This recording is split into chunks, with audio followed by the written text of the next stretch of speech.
status of Herman Rockefeller would raise the bar considerably. Herman Rockefeller was 51, a multi-millionaire who lived with his wife and 2 children in one of Australia's richest suburbs, Melbourne East. He was very successful in property investing. He was mild-mannered, conservative, he kept himself fit, but he didn't make a loud noise or show off. He was not outspoken, he wasn't outrageous, and a decent citizen. Devoted family man, a church-going man, certainly nothing involved with criminal element at all. As police knew, missing people fell into one of 2 categories. They disappeared willingly, or they didn't. Multi-millionaire that's gone missing. So is it a ransom? Is it a kidnapping? One of the main concerns would be extortion in relation to his position.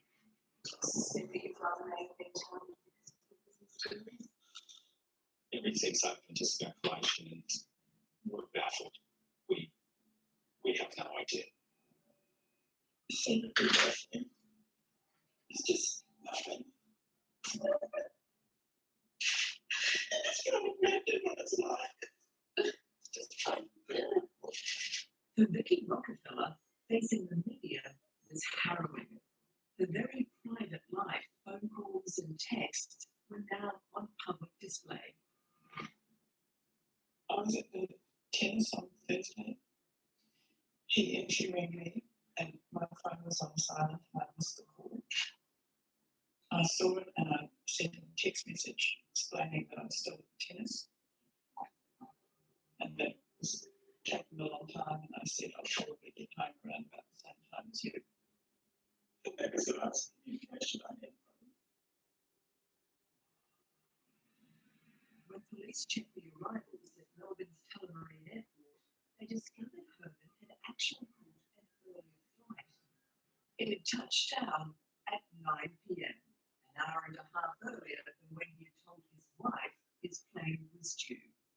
Mr. Rockefeller had with him a laptop, a small business trolley bag, and we believe he was in possession of a plastic bag containing 3 grapefruit. He's not approached by any person, and he's not in company with anyone.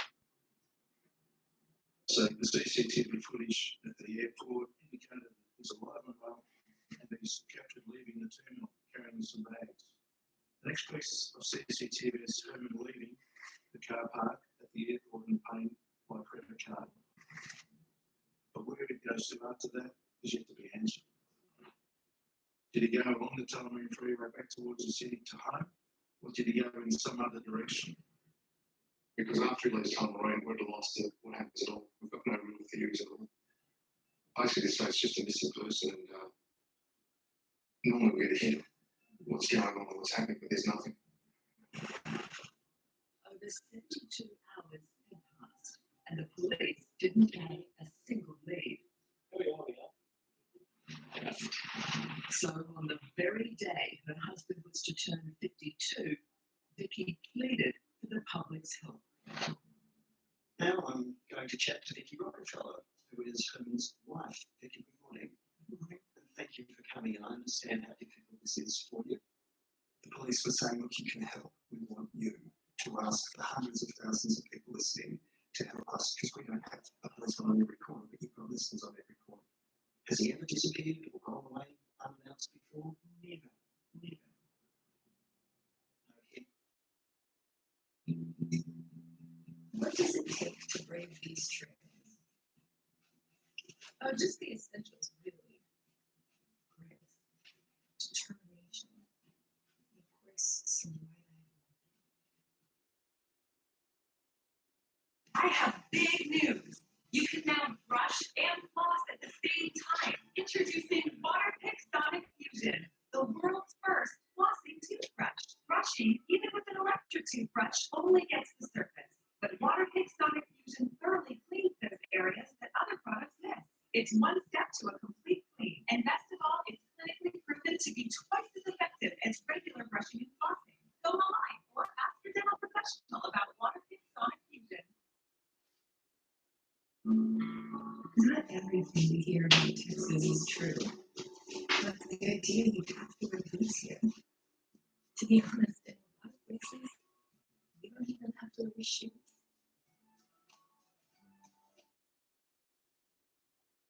At Southern New Hampshire University, we never stop celebrating our students. Day one, graduation to your dream job. That's why we're keeping your tuition low for the 10th year in a row. The affordability and the quality of education, it can be enough to change your life. As a nonprofit university, we believe in making college more affordable for everyone. Southern New Hampshire University is just an amazing experience. Find your degree at shu.edu. Stand up if you are first generation college student. Stand up if you're a mother. If you are actively deployed, a veteran, or you're in the military family, please stand. The world in which we live equally distributes talents, but it doesn't equally distribute opportunity. And paths are not always the same. I will tell you this, Southern New Hampshire University can change the whole trajectory of your life.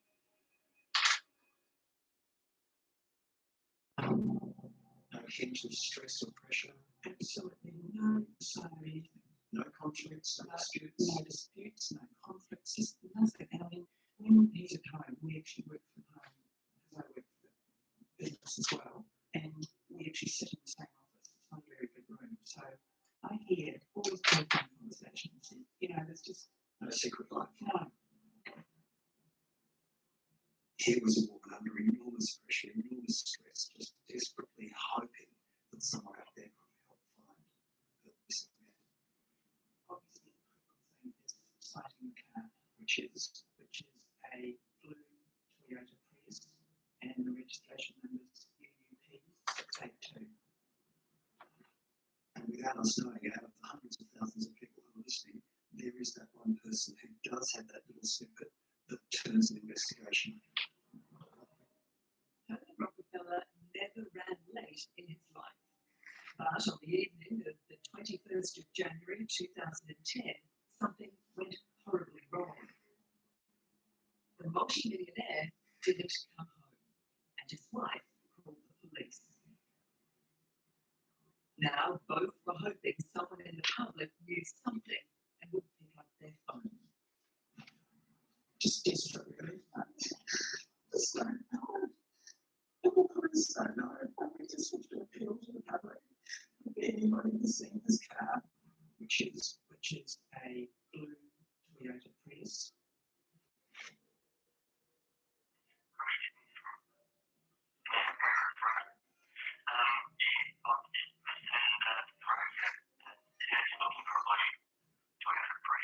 Thursday in the morning, I was going down to load a sheep out of the stockyards down the end of the lane. I got down and loaded them, and the car was still there, and I came back out, and it was still there later on the day, and I come back again. Sometimes you get cars that are being bought out and dumped and whatever else, so you sort of keep a bit of an eye out just in case they're going to burn them or strip them or whatever else and make a mess.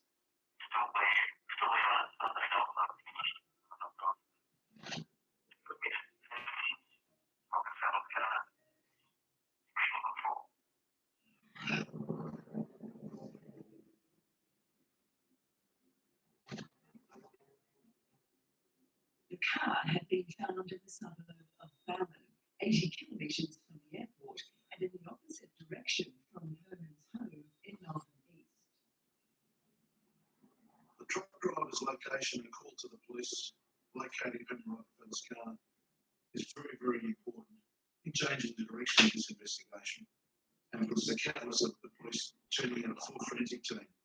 They would have visually examined the outside of the motor car before they approached the car because they're very mindful of any other evidence that they might be contaminating. They were looking for tyre tracks. They were looking for any footprints in that particular area. And then one person would start looking inside the car. And when we looked inside, there's no signs of foul play whatsoever. His bag wasn't there, nor was his phone. Could have Herman dumped the car himself and feigned his own disappearance. That was certainly consideration. We thank the public for supplying this piece of the puzzle, and we hope that another member of the public will ring us and say that they've seen Herman alive and well. There's a chance that Herman himself is watching. please come home. We're not here. We're just desperate to see you.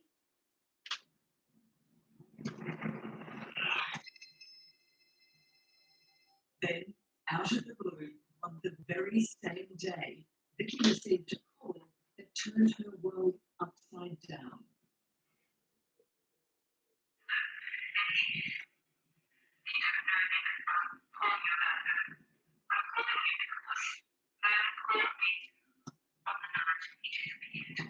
From a woman she doesn't know, but she soon knows what a role was in her husband's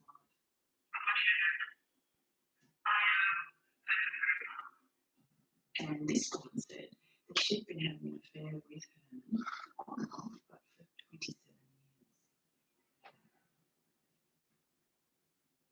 And this woman, the mistress, said she thought that the seriousness of Herman's disappearance meant that all those normal boundaries had broken down and she needed to reach out directly to the other woman in Herman's life. So after Vicky Rockefeller got this call from the mistress, she told the homicide detectives about it. And that was something of interest, obviously, to the investigation. So too was how Herman organised his secret rendezvous with his mistress. She said that Herman Rockefeller had 4 other mobile phones that he used and that he carried with him. And this was news to the police, and it was news to his family. So the detectives from the homicide squad then went to Vicky and Herman's home and looked through the home office. And there they found in a locked drawer behind Herman a small wallet of photographs. And these were many family snaps.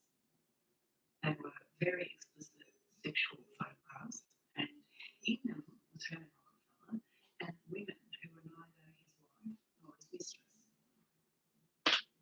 Also in the home office in the filing cabinet was a piece of paper ripped out of a swingers magazine, which indicates another world, a secret world of Herman Rockefeller.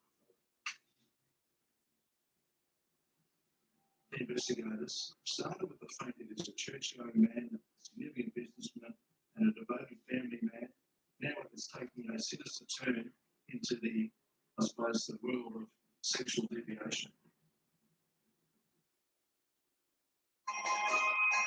Captain Douglas has needed more time than you have, but Mr. Clean Creek delivers the power of a deep clean in minutes. Unlike bleach spray, Clean Creek starts deep clean on content with 3 times the cleaning power to break down tough messes in seconds. It quickly cleans your home's toughest messes. So for a deep clean in minutes, get Mr. Clean Creek. Available, easy to switch treatments. And now, get the cleaning power of Mr. Clean in a light to kill 99% of bacteria and viruses.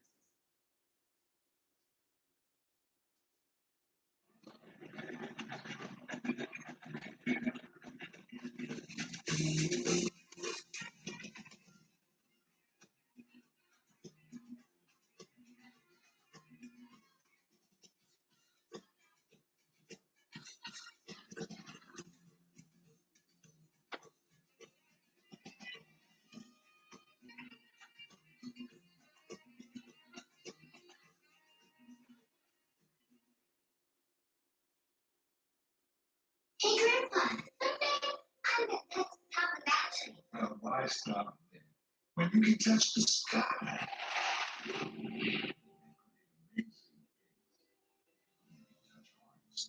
Expand minds and imaginations. No matter what you do, I want you to promise me that you will always reach for it. I promise, Grandpa, if you can dream it, you can find it here. Find it the tree. Peacock Street Olympic Gymnastics live. Be the first to see Simone Biles lead Team USA in pursuit of gold medal. Do not let our skylines fool you.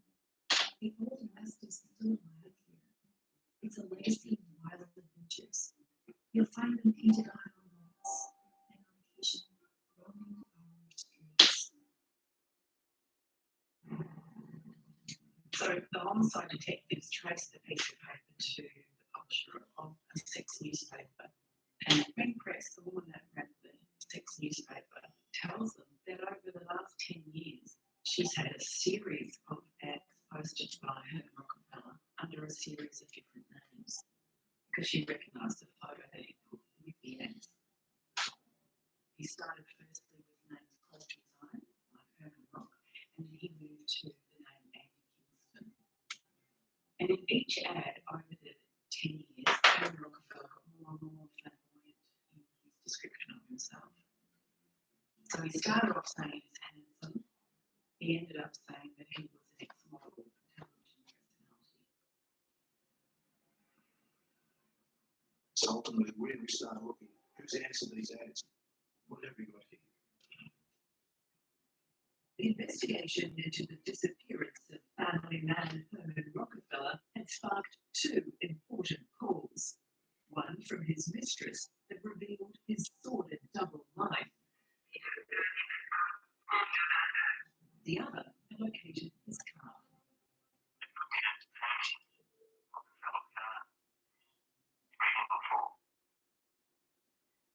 What police didn't know at the time was that Herman's blue Toyota Prius had been spotted 3 days before, 80 kilometres away from Ballon. And it was parked in a street for hours on end with nobody going to it.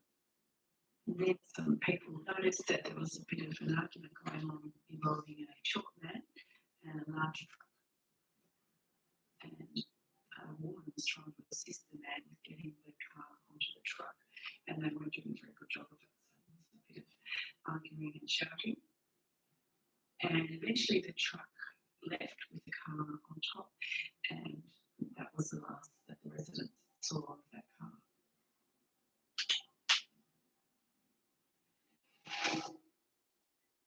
When the car was found 3 days later,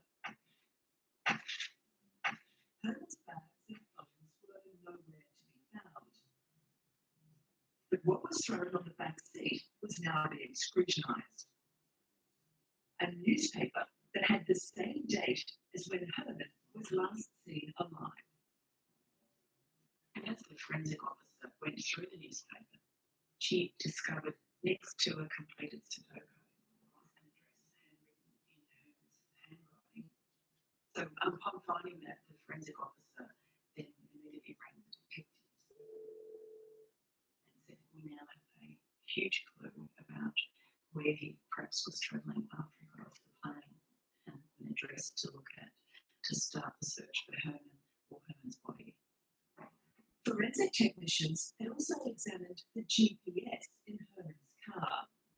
It had 99 addresses on it. The last address was inside. The owner of the house was Bernadette Denny. Bernadette Denny was a 41-year-old, although she looked a lot older. She really suffered with alcoholism and weight gain, and she really not had a very lucky life in love or in work or in life in general. But she'd had no run-ins with the police, didn't own any firearms. In fact, there was nothing suspicious at all about the owner, except her house was linked to Herman Rockefeller. So while the police are waiting outside the house in Hatfield, they see a short, squat man who looks a bit European get into his car. So the police follow this man to the local laundromat in Hatfield and watch him go into the laundromat with a very large garbage bag. And it doesn't seem to be heavy because he has no trouble carrying it into the laundromat. He then emerged from that laundromat about 45 minutes later with the same big bag and puts it on the back seat and goes inside the supermarket. While he's inside, the police officers who've been following him go and look in the car and they see a doona, which is obviously being cleaned. The fact that it's linked to this person is linked to this address, it's linked back to the missing person. Vital information. More so when they check the registration of the car they were watching. A man with conviction for a violent assault. Mario Schembri was a man of little education or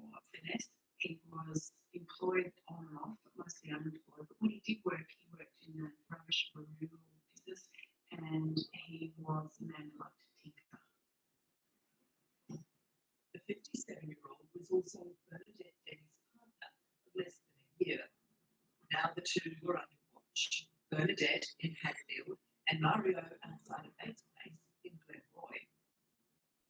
As the surveillance units were keeping watch, they eventually get the warrant, and that's when the police make their move. As Mario Shembree's got his head under the bonnet of the car tinkering, he's suddenly accosted by two detectives from the homicide squad who quickly put his hand behind his back, slap the handcuffs on him and say, Mario Shembree, you are under arrest.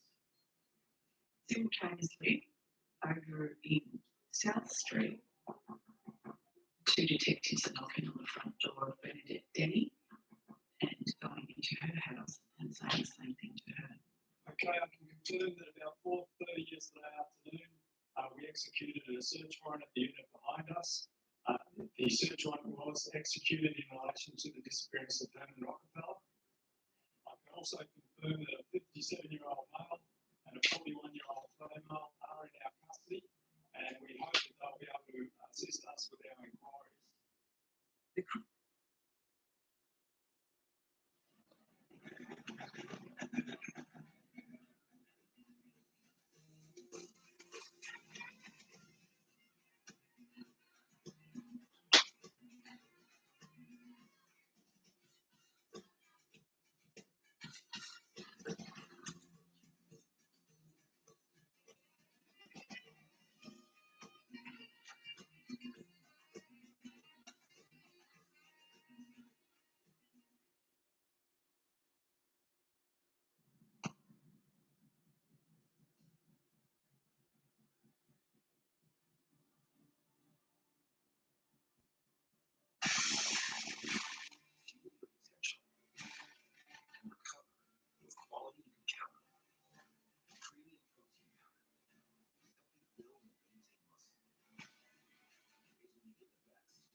World's best-selling whey protein powder.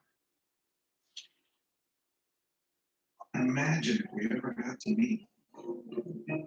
We would be such good friends. Best friends. Advantage 2. Kills leaves your contacts all month long. I mean, he's a wreck without me. Advantage 2. With the misery of fighting fleas. At Kroger, we take scrutinizing freshness to a whole new level, where only the best of the best of the best will do.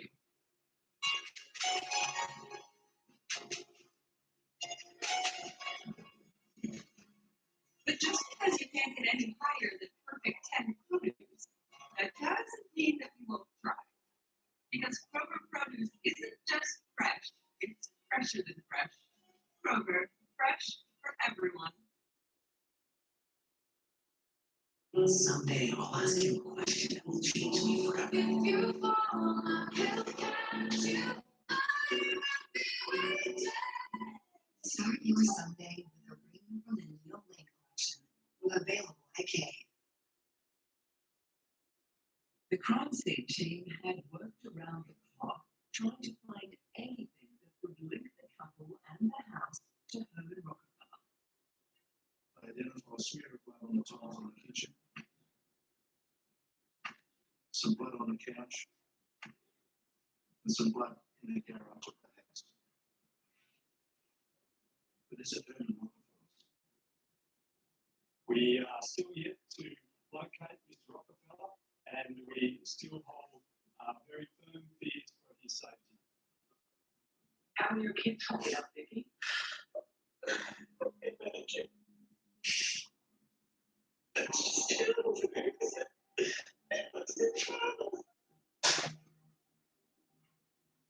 Police suspected Herman Rockefeller, the father of two and husband to Vicky for 20 years, had been murdered by unemployed pair Bernadette Denny and Mario Shembree's. But the arrest was no comfort or end of grief for the family who were grappling with the revelations of the last week. Detectives were now questioning the pair whose lives couldn't be in more contrast to the millionaires as to where Herman Rockefeller was and why he had their address. Bernadette Denny says she only knows of the disappearance of Herman Rockefeller through the media. She said that she knew that Herman Rockefeller was missing. She didn't know him, she didn't know where he was, and she didn't know anything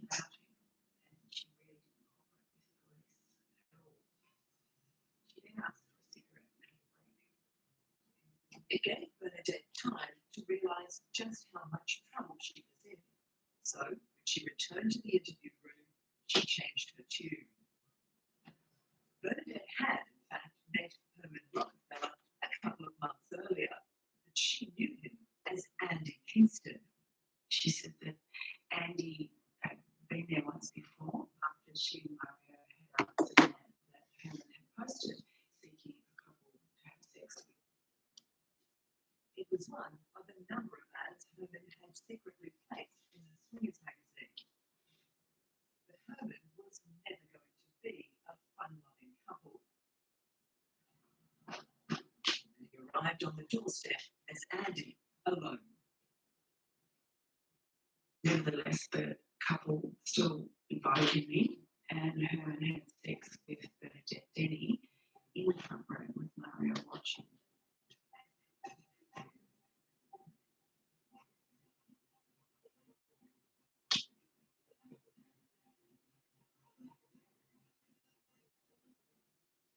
Herman Rockefeller, as Andy Kingston, then promised that next time he would bring his sex partner.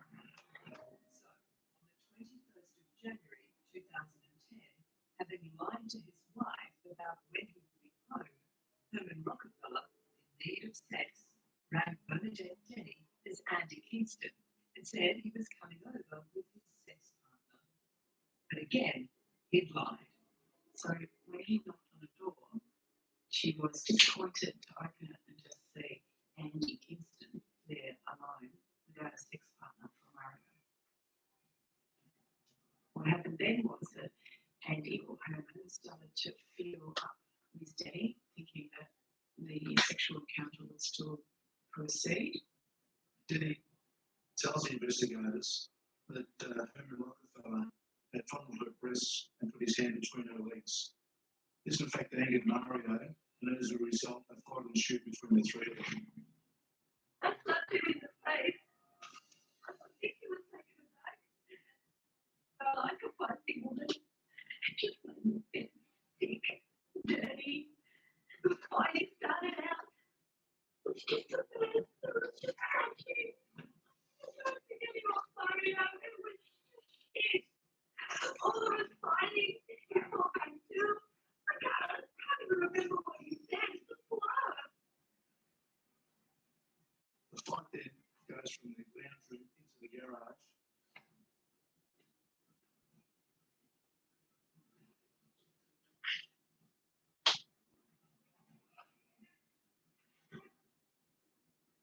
Where Herman is struck again, falling backwards and hitting his head. It just collapsed.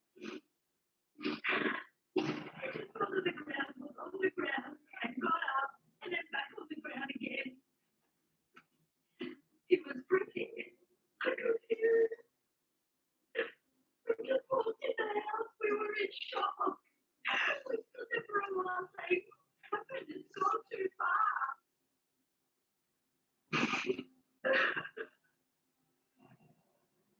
But for the police, there was every chance Herman might just still be alive. What happened next, Bernadette? It just panicked. The guy was still in the garage. He was still breathing. I don't know if I need a heart.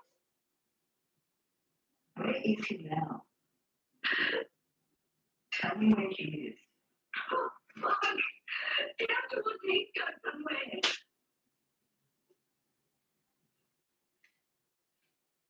During that interview, she indicates to investigators that they took Herman up to Heathcote. And she is tapping on the roof of the car, indicating that he knows. As a result, a significant line search is conducted in the hope that Herman was there, and the greatest hope that Herman was still alive. This is 9 News with Peter Hitchner. First, the Herman Rockefeller mystery. The investigation has switched to Heathcote in central Victoria. Brett McCart is there. What can you tell us, Brett? This is the Heathcote Greytown National Park, where police are being supplemented by members of the SES in their search. And in there are literally hundreds of abandoned mine shafts dating back to the 19th century. 3 days earlier, on the Australia Day weekend, a resident of Glenroy had made an emergency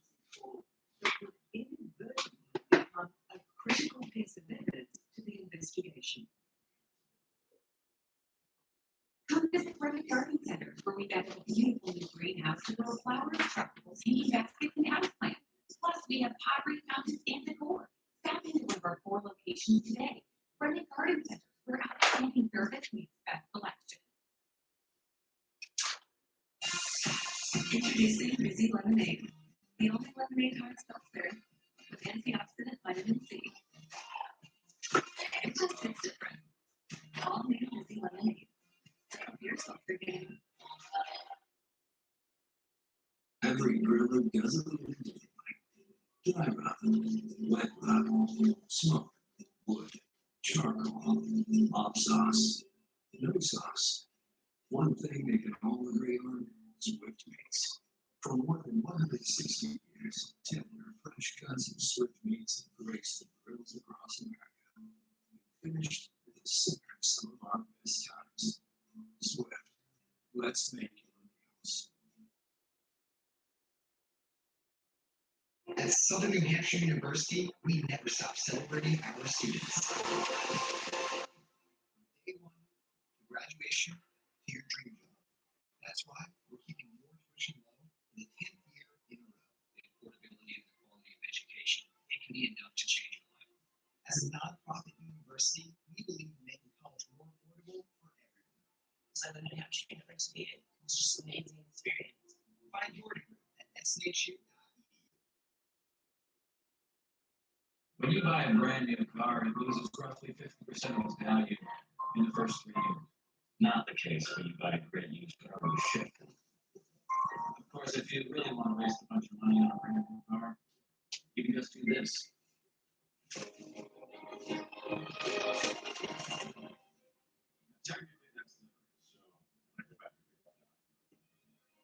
Chef.com. Used cars never felt so good.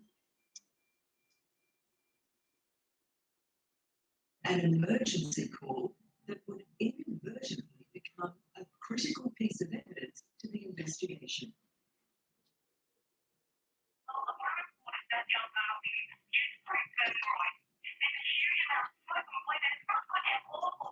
An neighbour in View Street, Glenroy, had contacted the fire brigade, reporting black smoke and foul smelling from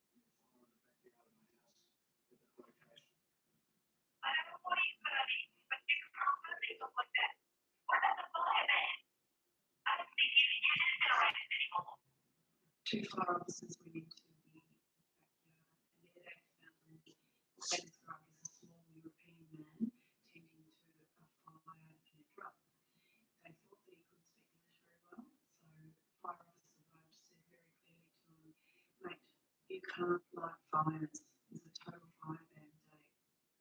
He then told the man to get the hose and put the fire out, and he watched while he did that. But when he left, fire officer Budge said to the man, your thoughts in your mind, the only fire you can light today in Australia, mate, is a bloody barbecue.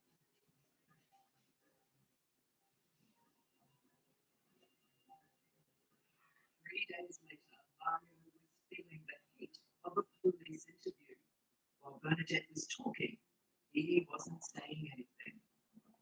He's surly, he repeats the phrase no comment, he doesn't give them any clue of where to find the missing man who the police think at this stage may just be still alive.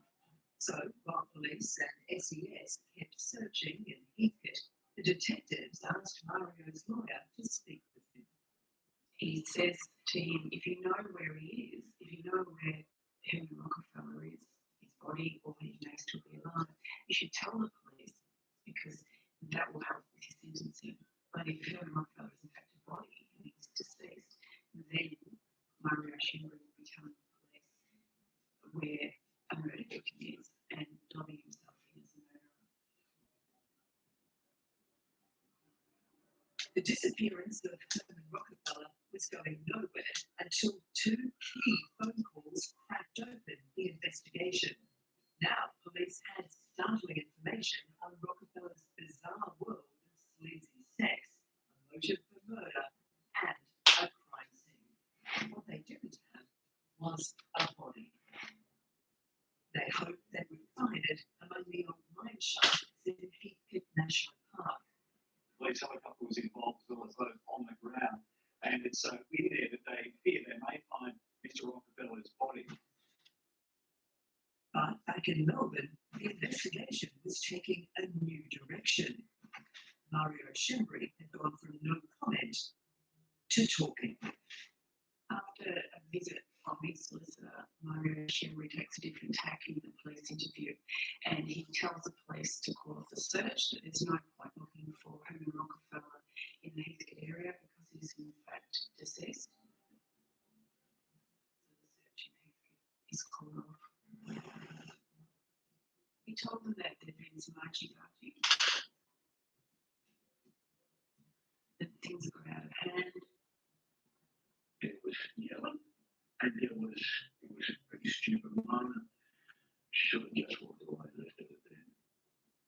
Could you have walked away and left it there? I did.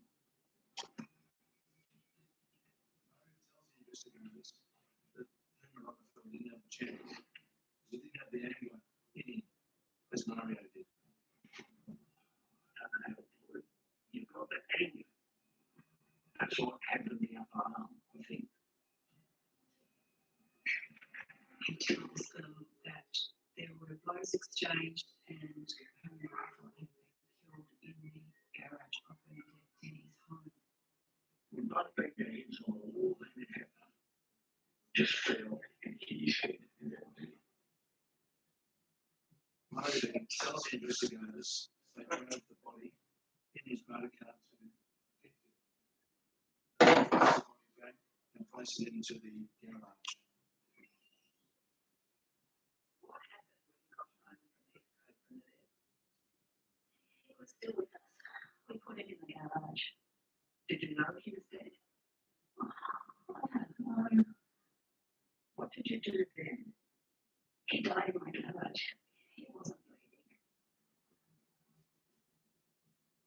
So after it's clear that Herman Rockefeller is dead and is lying in the garage of her home, Bernadette Denny tells Mario Schembri that she has to go and find Andy's phone. She goes out to the street and the Toyota Prius is immediately obvious to her as not belonging to any of the neighbours. So she gets the car keys from the body. She opens the car and she finds a mobile phone and turns it off. Now, that is the phone that Vicky Rockefeller's been ringing, looking for her husband. The next day, as Herman's body lay in the garage, the neighbours saw what they now knew was Herman Rockefeller's car in their street. And eventually the truck left with the car on top, and that was the last that the residents of Hatfield saw of that car. Mario had then driven it out and dumped it at that. But there's still the matter of Herman's dead body in the garage. Denny and Mario then drive to Bunnings and there they purchase a chainsaw, coveralls, mask and drop shoots.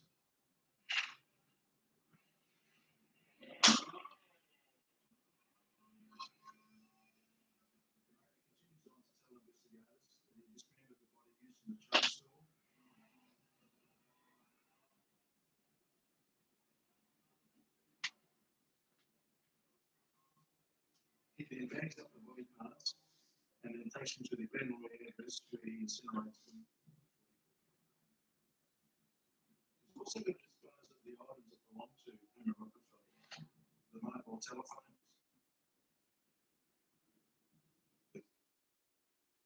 What would you do with $100? Oh, brothers and boots and buying for weeks. I take my girlfriend out on a special date. Oh, I would head straight to the Bedford and get that hot new car. No, that's what I'm talking about. In Bedford today, driveway and a brand new building for only $100 per month. Plus, credit approval has never been so fast and easy. Go to HyundaiOfBedford.com and get pre-approved today. Hyundai of Bedford, home of the $100 Hyundai. What if your dentist stopped bugging you about flossing? What if you could brush and floss at the same time? Now you can with the world's first flossing toothbrush, the Waterpick Sonic Fusion. It's the only device device that lets you brush and floss at the same time, and it's so easy to use. Best of all, it's clinically proven to be twice as effective as regular brushing and flossing. Help keep your smile healthy between dental visits with Waterpik Sonic Fusion. Go to waterpik.com to learn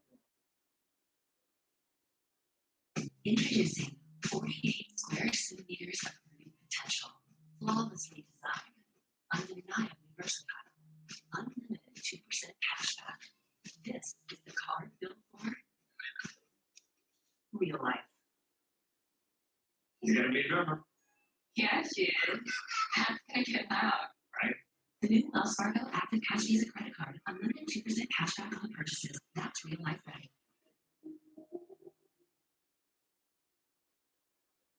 Do you want to make a difference in the life of a child? Have you looked at fostering? Geauga County Job and Family Services is a new foster communities. If you'd like to make a difference in a child's future, please contact us at 40285-1224 and ask for aid.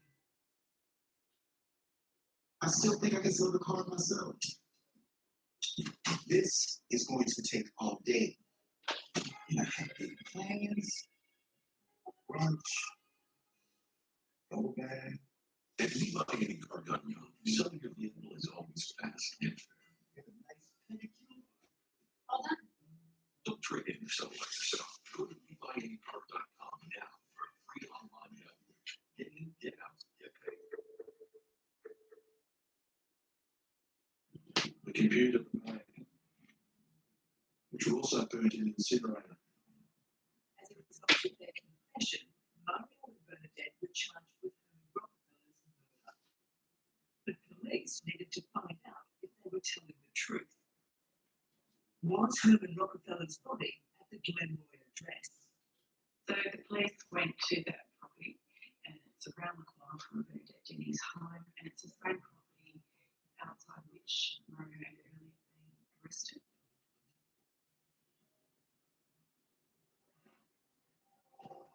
And it's a junkyard. And in amongst the rubbish, they find a drum, and that drum had been the site of a fire. And this was the fire that was reported to the police and the fire brigade earlier on Australia Day. Got a phone call from the homicide squad saying that they had two people in custody that they've been questioning today, and they admitted to attempting to burn the body of an addressing Glenroy. The police desperately hoped that Dr. Baker would be able to positively identify any remains found there as Herman Rockefeller's, Because a murder case is much easier to run if you have a body. It was dark when I arrived. It was an old weatherboard house. I was taken through to the backyard, and in the centre of the grass there was a bench area which shouldn't have been there. Weatherboard gardens had been that. The remains had been burnt. I was then shown a number of plastic bags. Only one of them had been opened, and they found what they thought were bone fragments inside the bag. I examined those fragments, and there was definite bone in there, but they were so burnt and incomplete, it wasn't possible for me to say at the scene that they were definitely human. So the bags were transported back to the Victorian Institute of Forensic Medicine. We opened the bags one by one, and then we carefully sorted through the remains. If you can imagine having a bucket of liquids and sorting through them and trying to find particular pieces, that's what it was like. We had to pull out the bits that we thought were bone. We then had to sift through the pile of smaller things, and that's like panning for gold. So we're sifting through all the small fragments, trying to find a tooth, for example, that you can compare to the original authentic. Some fragments were found, but there just wasn't enough, so we didn't have any answers for everyone. When Herman Rockefeller left the car park at Melbourne Airport on the 21st of January 2010, he drove 17 minutes to Bernadette and Mario's house in Hackney. There, he became Andy Kingston and delved into the hidden world of Swedish sex. But he never went home. His secret life had begun. become deadly. How well do we know about what we don't know what the machine is doing? There's no secrets between us, but he was the one who thought the same. A lot of the talk back. The interest in this case was, well, here's a guy who had so much money. If he wanted to take a cold girl, if he wanted whatever sex he wanted, he could have indulged himself. Instead, he went to the other end of the marketplace. He went down to the bargain basement. What's that about? When he went to Hatfield, he was Andy Kingston. He wasn't in danger of running into anyone he knew. He wasn't the responsible Aaron Rockefeller of the upper middle class, and he could be as rough and dirty and demanding as he liked. And he used them to satisfy his needs. And they felt, in Mario's words, that he'd taken them for a fool. And it was that ever-growing need for sexual satisfaction that ultimately led to his death.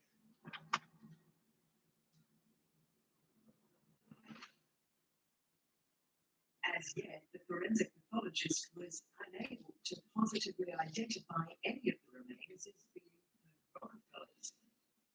But then a call came through that sealed the case. 4 days after examining the initial remains, I was sitting at my desk and I received a phone call.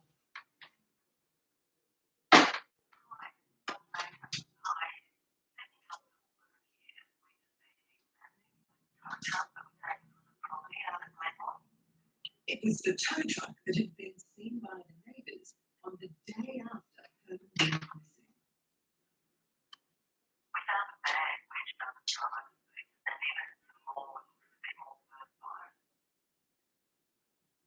So those remains were brought in that day, and we examined those remains that afternoon. Among the bones were enough teeth and jaw to conclude that this was probably Herman Rockefeller.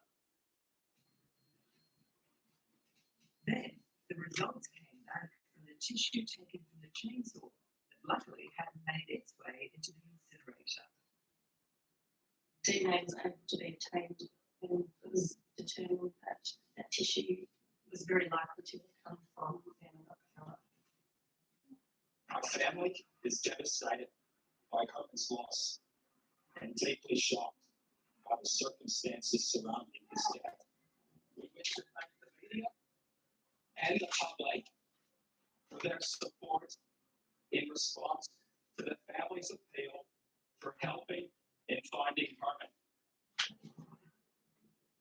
The phone call from the truck driver was the first of 2 calls that exposed the double life of Herman Rockefeller and led to his case.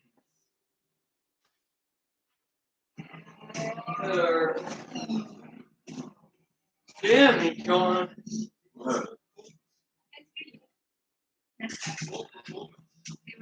You bring up that paper.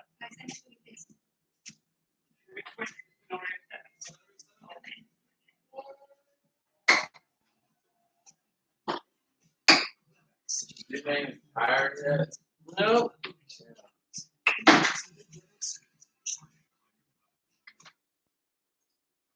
Every burner doesn't look like dry rub, wet rub, smoke, wood, charcoal, mop sauce, no sauce.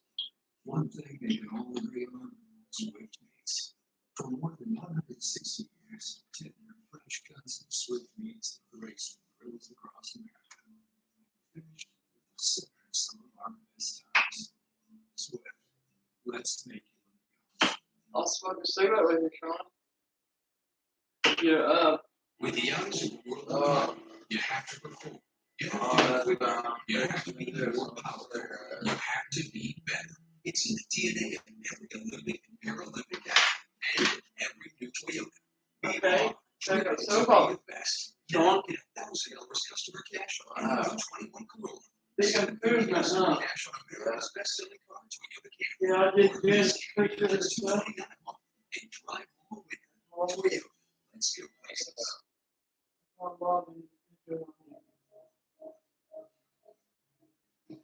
Pretty easy, actually. You get put that one. Just tell me what I need to know.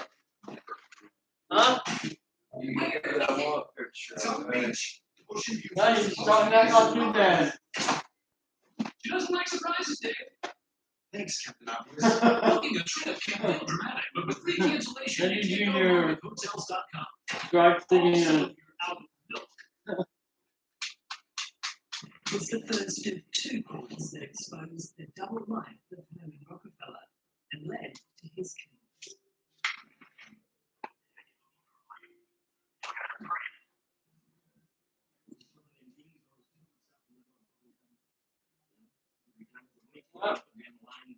No doubt. The yards, by the sheep. This was then followed on by a phone call from the mistress of Herman Rockefeller. These were the two significant pieces of information that ultimately led to this case being solved.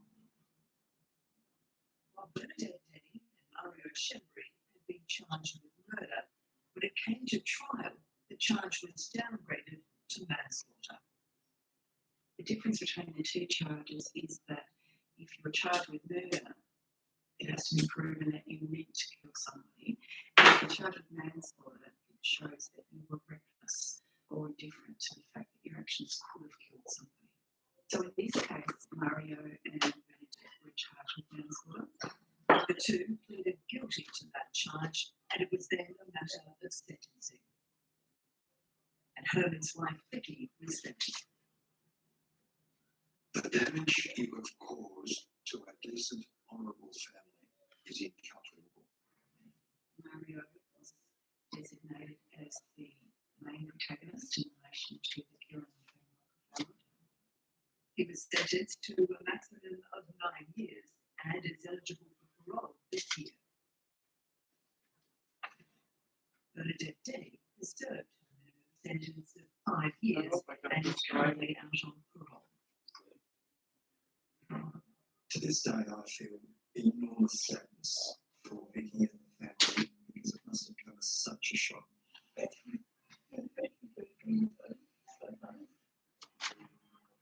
We wish to sincerely thank everyone who has offered us their support and prayers. Our family is devastated.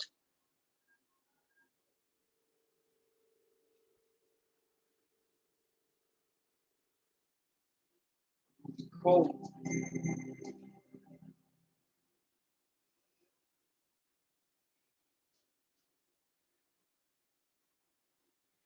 Even on the worst happy days, we all want our kids to feel loved and It's be different. At Cleveland Clinic Children's, we treat them equally, which means our doors are always open, and we're taking appointments as people who see.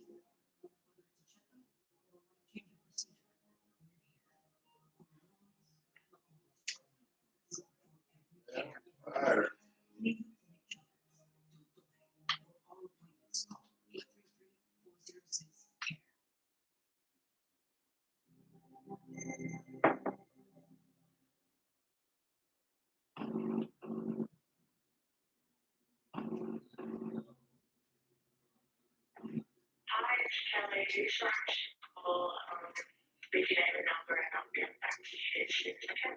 Thanks. Her message was an eerie voice from the grave.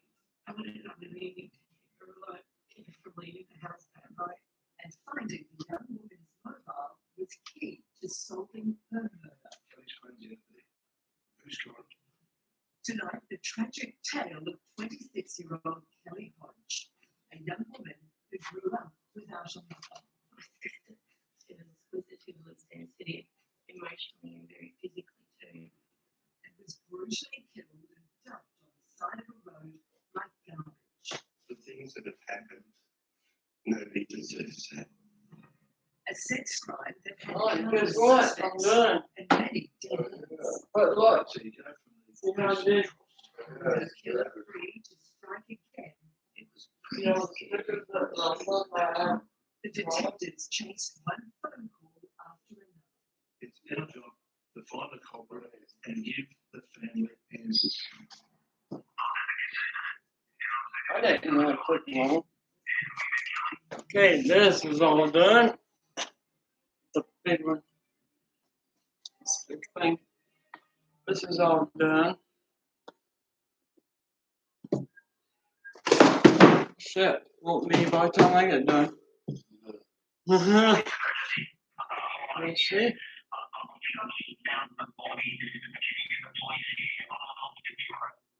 August 26, 2003, a motorist heading home made a grim discovery.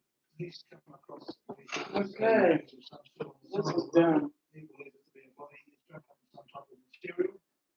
And with that, he rang the police. That's right, huh? That ain't what it was.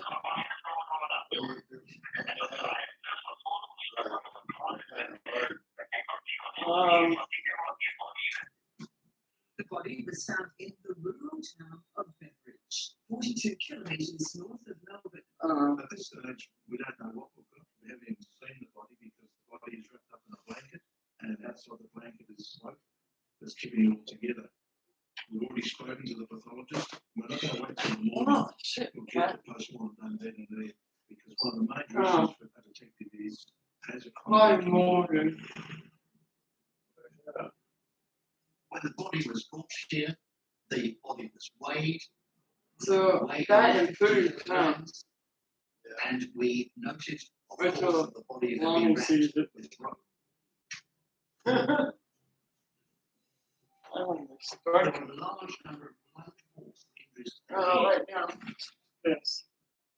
In addition to injuries over the head like that, we found areas of bruising, grazes, tears, lacerations of the skin. They involved the face, the arms. I like that light up there. Really, a large area of the body was injured. And the No, first John. thing we've got to do is try to work out who is I this should have said I person. wanted that for. And what we did in this case Well, was well, check the well, fingerprints to see if this person was in the police fingerprint system. Ned said it turned out she was under the police. Kelly was with Hodge, 26 years of age, of a Coburg address. Police now had the horrible task of letting her sister Stacey know Kelly had been murdered. It was about 5 in the morning, and I hear this banging on the front door. I don't think I'm in a mad. Absolutely, yeah. My obnoxious friends from uni, my cruiser, and they said police. And then they said it's about Kelly. And I said, she's dead, isn't she? Sorry. They said yes. So good, Sean. I said of a drug overdose, and they said no. And she's been murdered.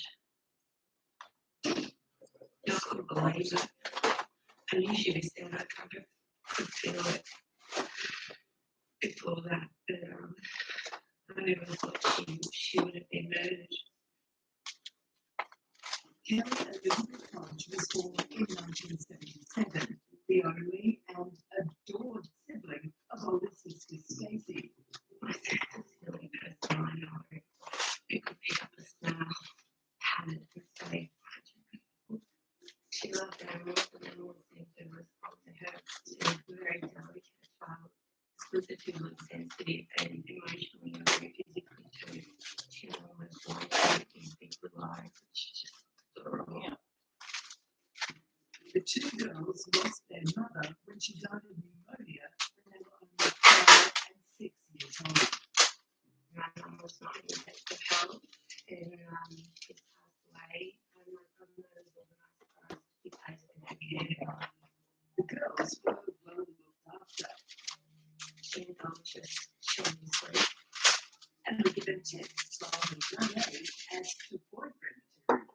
If Michael Jackson came on TV, she'd say this is the kind of man you girls should marry when you're older because he doesn't drink, he doesn't smoke, he can sing and he can dance. So that, you know. Instead, Kelly fell hopelessly in love with a man who hooked her on drugs and then pimped her on the streets of St Kilda to feed his own habit. And that's where she went on the night of August 18th. It was the last time her grandmother had seen her, and 8 days before her body was found. My grandmother called me and said that Kelly was not home and had not been home, and I thought immediately that was very out of character. And after about a day, I was so cross with Kelly, I started ringing Kelly. This is her. How we made up to show the zebra can match almost anything by insurance company.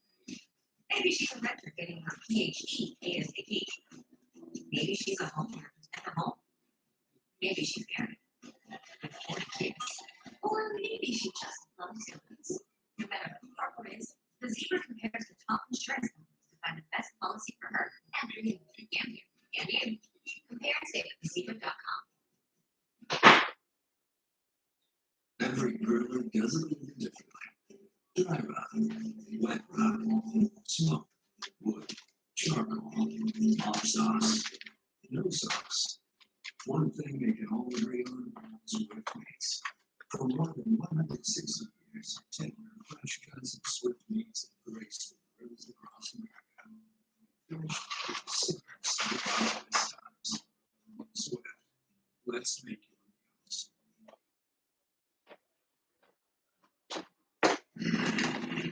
So you told us what our freedom is in to achieve balance. Is the national answer of separation. Secure. Separated. Supported. Find your balance is the new tool. So secure. I have to forget that buried under there. Still. Online. One more, please. Thank you.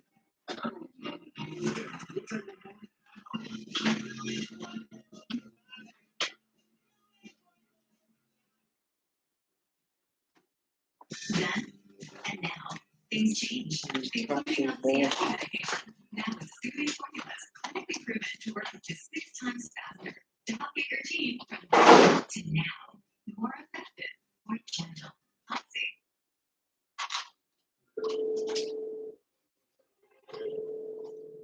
Hi, Kelly. Sorry to call. Maybe I have a number and I'll get back to you as soon as I can. Thanks. I stopped leaving a series of really angry phone calls telling her that she needs to call home, that we're worried, that she's worrying our grandmother, that I might be taking her. While Stacy wanted to call the police, her grandmother didn't. My grandmother was very angry. She was dying. She's not really busy. And by that stage, I thought there has to be a problem. So I said, look, I'm going to take that. And for her body, she said, there's no way she will come home a week. I went to bed, and then when the police are coming home, they found her. Over a week had passed since Kelly disappeared and her body being found, and the police were now under the pump. Experience has told us about the magic 24-hour window. If you're going to solve it, that's the period you're going to solve it in. But we're 8 days behind it. We've already started behind the plane. Evidence gets destroyed, the weather might have a play in it, witnesses start recalling things as they would when we make the meter appeal.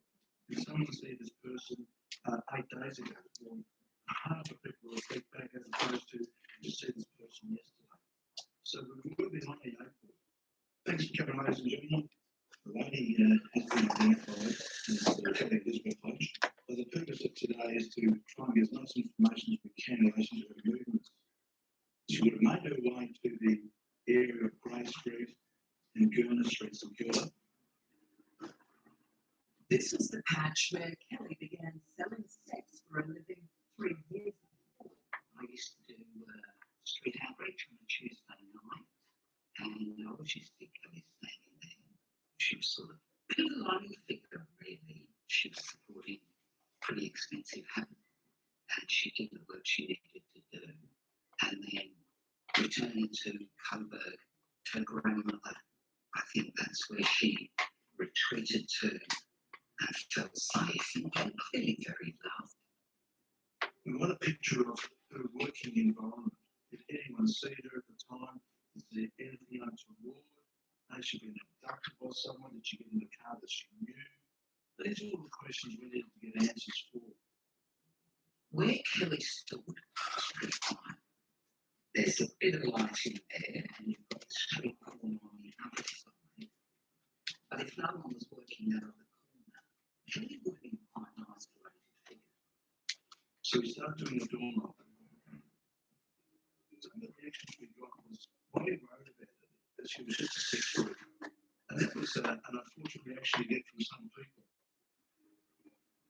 I think they see girls who work on the street as very separate to the girl walking to the office block or, to the shop to work on the checkout, whatever. They're not. Some of the reactions was, I'm not surprised, or I knew it. She was living at grandmother's place in Coburg North. It was very reassuring when we met Charlie for dinner. He reassured us that they would look around the clock to find her son is and to investigate it the way they would any other murder. We don't care the status of a person with loss of life. It's our job to find the culprit and give the family answers. And that's what it's all about. The family need answers. Charlie, why was my granddaughter murdered? And we hope you bring someone to justice and get them off the streets before they kill again.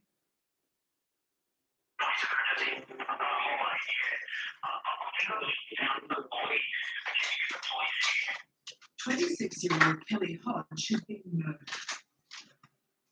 The naked and brutally bashed body callously discarded on the roadside. And her family were desperate to catch the evil killer who cut her life short. Feelings as a father, as an uncle, appealing to everybody out there that have children. If they know something, that please come forward, because nobody deserves to go. The things that have happened, nobody deserves that. When Kelly was found, her clothes, phone, and treasured denim bag were nowhere to be found.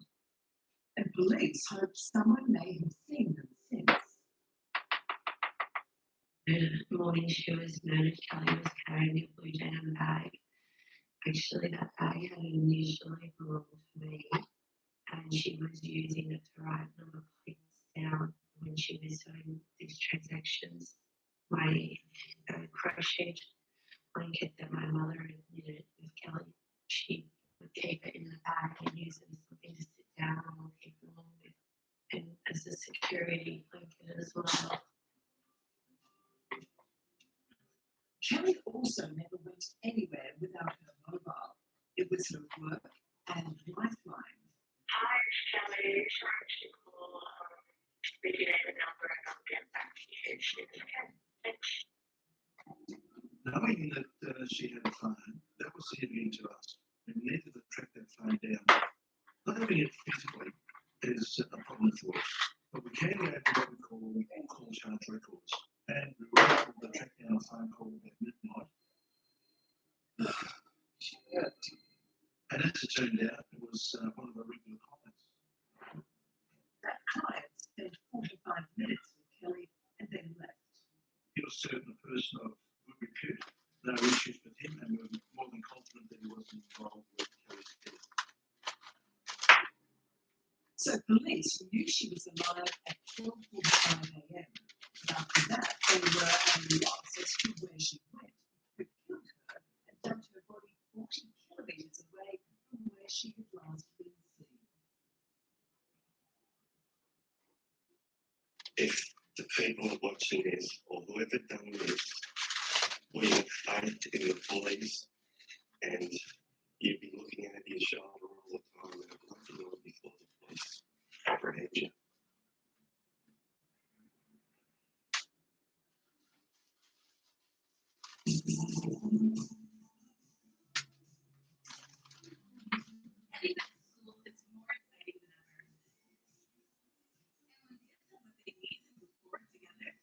anything is possible.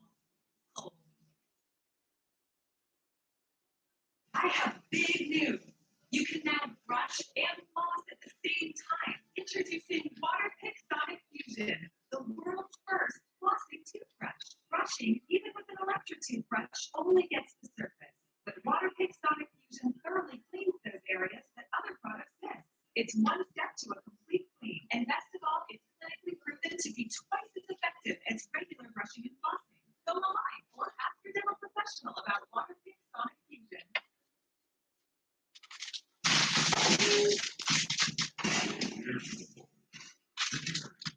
Kitchen creators and flavor traders. Always smart. Moonstone crafters work with saucy bastards. However you bring the flavor, field roast is deliciously warm plant-based meat and craving. After all, flavor favors the bold. Get ready to make taste happen.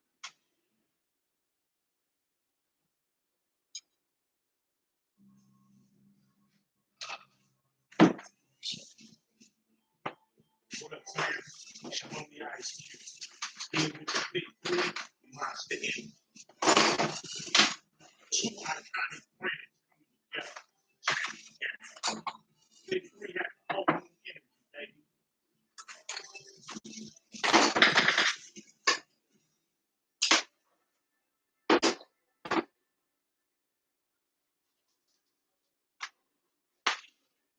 Imagine if we ever got to meet.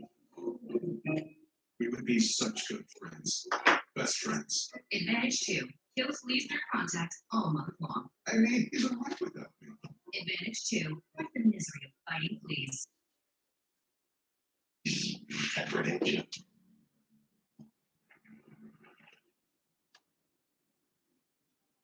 On the streets, Kelly's fellow sex workers were hoping that was true. It was pretty scary.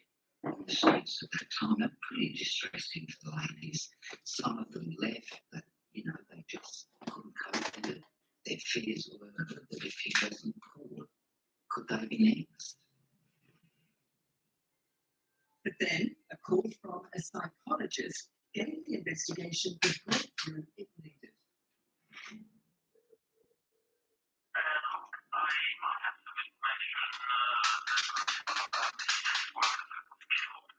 He was quite hesitant to speak to us on the phone because I think he was grappling with the Dr. Klein previous type of thing. He told us that he'd been treating a client, and this male person made certain comments to him that the psychologist married up to the media reports of having found a sex worker murdered.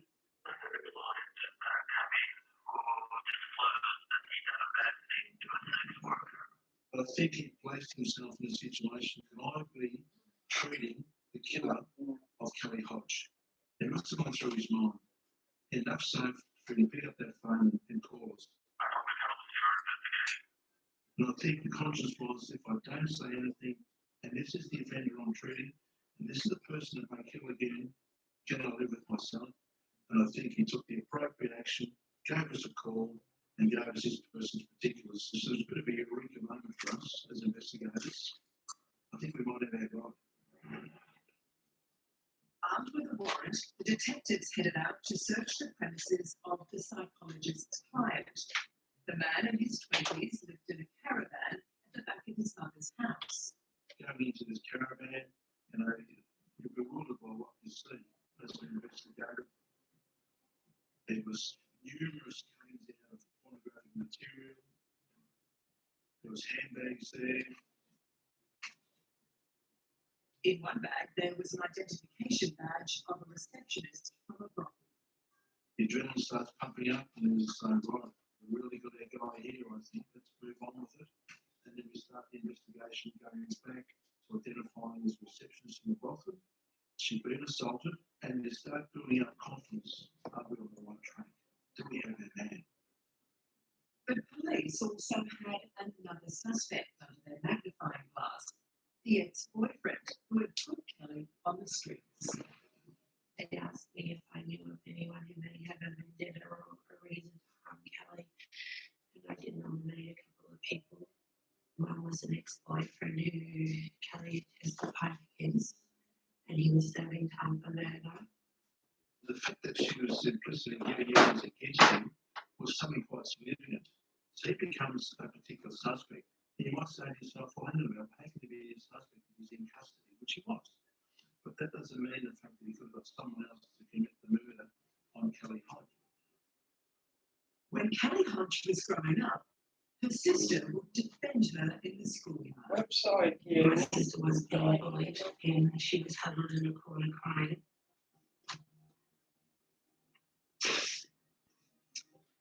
And I told the bullies off. But she couldn't protect her from the sadistic monster who killed her younger sister. Police had two suspects. Kelly's ex-boyfriend, already serving time for murder, who may put a hit on her.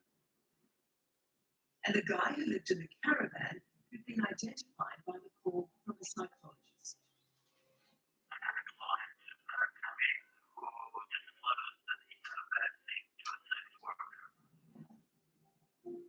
Having exited the world, going in this guy's caravan, you start talking to them. He readily makes admissions. His fantasy was to assault and rape a Christian. Take it what you will, whether just an off-the-cuff comment, but you know this person got a problem. So he is a firm suspect. But as the investigation progressed, we find out he's got an alibi, it's a good alibi. He couldn't be that guy. He fitted the profile beautifully. But at the end of the day, what image you've got to prove. So you go from the prints to the drops. And we discovered that person from the investigation. But that doesn't put you off the scent. You keep going. You're driven even more. On the streets of Melbourne's red light district, sex workers were scammed. Have they called him yet? That was a daily thing the ladies would say.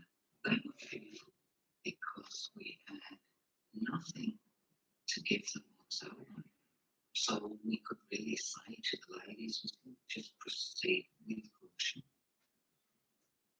They needed to, because when detectives looked at the calls in and out of the jail where Kelly's ex-boyfriend was imprisoned, there was nothing sinister to suggest he had put a hit on her. It was another dead end. But you know the frustrations take over your efforts. You know the killer's still out there, and we keep moving on. The detective seemed to be getting on quite early on. A lot of them unfortunately turned out to be red herrings, but they were always very good about letting us know where they're at, even if there wasn't anything new. Just to reassure us that we're not forgotten and that they are still working very hard. It was now a month since Kelly had been murdered, and longer since Stacey had last spoken directly with her sister. The last time I spoke to Kelly, we had a massive fire and told her I hated her, told her to go hang herself, called her a junkie.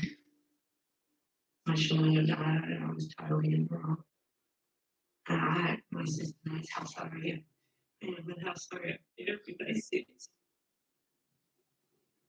Kelly's fellow sex workers were also hurting. It's important to grieve. A lot of the ladies, of course, were upset.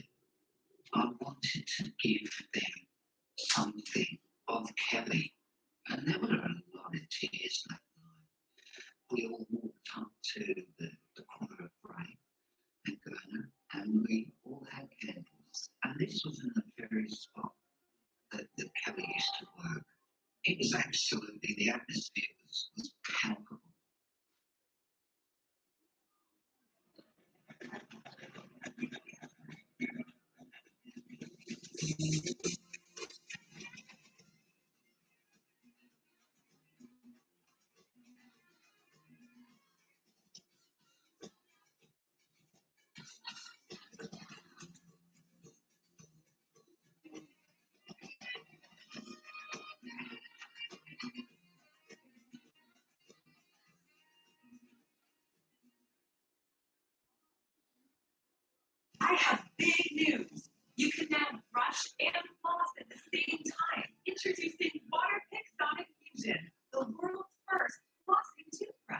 brushing, even with an electric toothbrush, only gets the surface. But Waterpik Sonic Fusion thoroughly cleans those areas that other products miss. It's one step to a complete clean, and best of all, it's clinically proven to be twice as effective as regular brushing and flossing. Go online or ask your dental professional about Waterpik Sonic Fusion.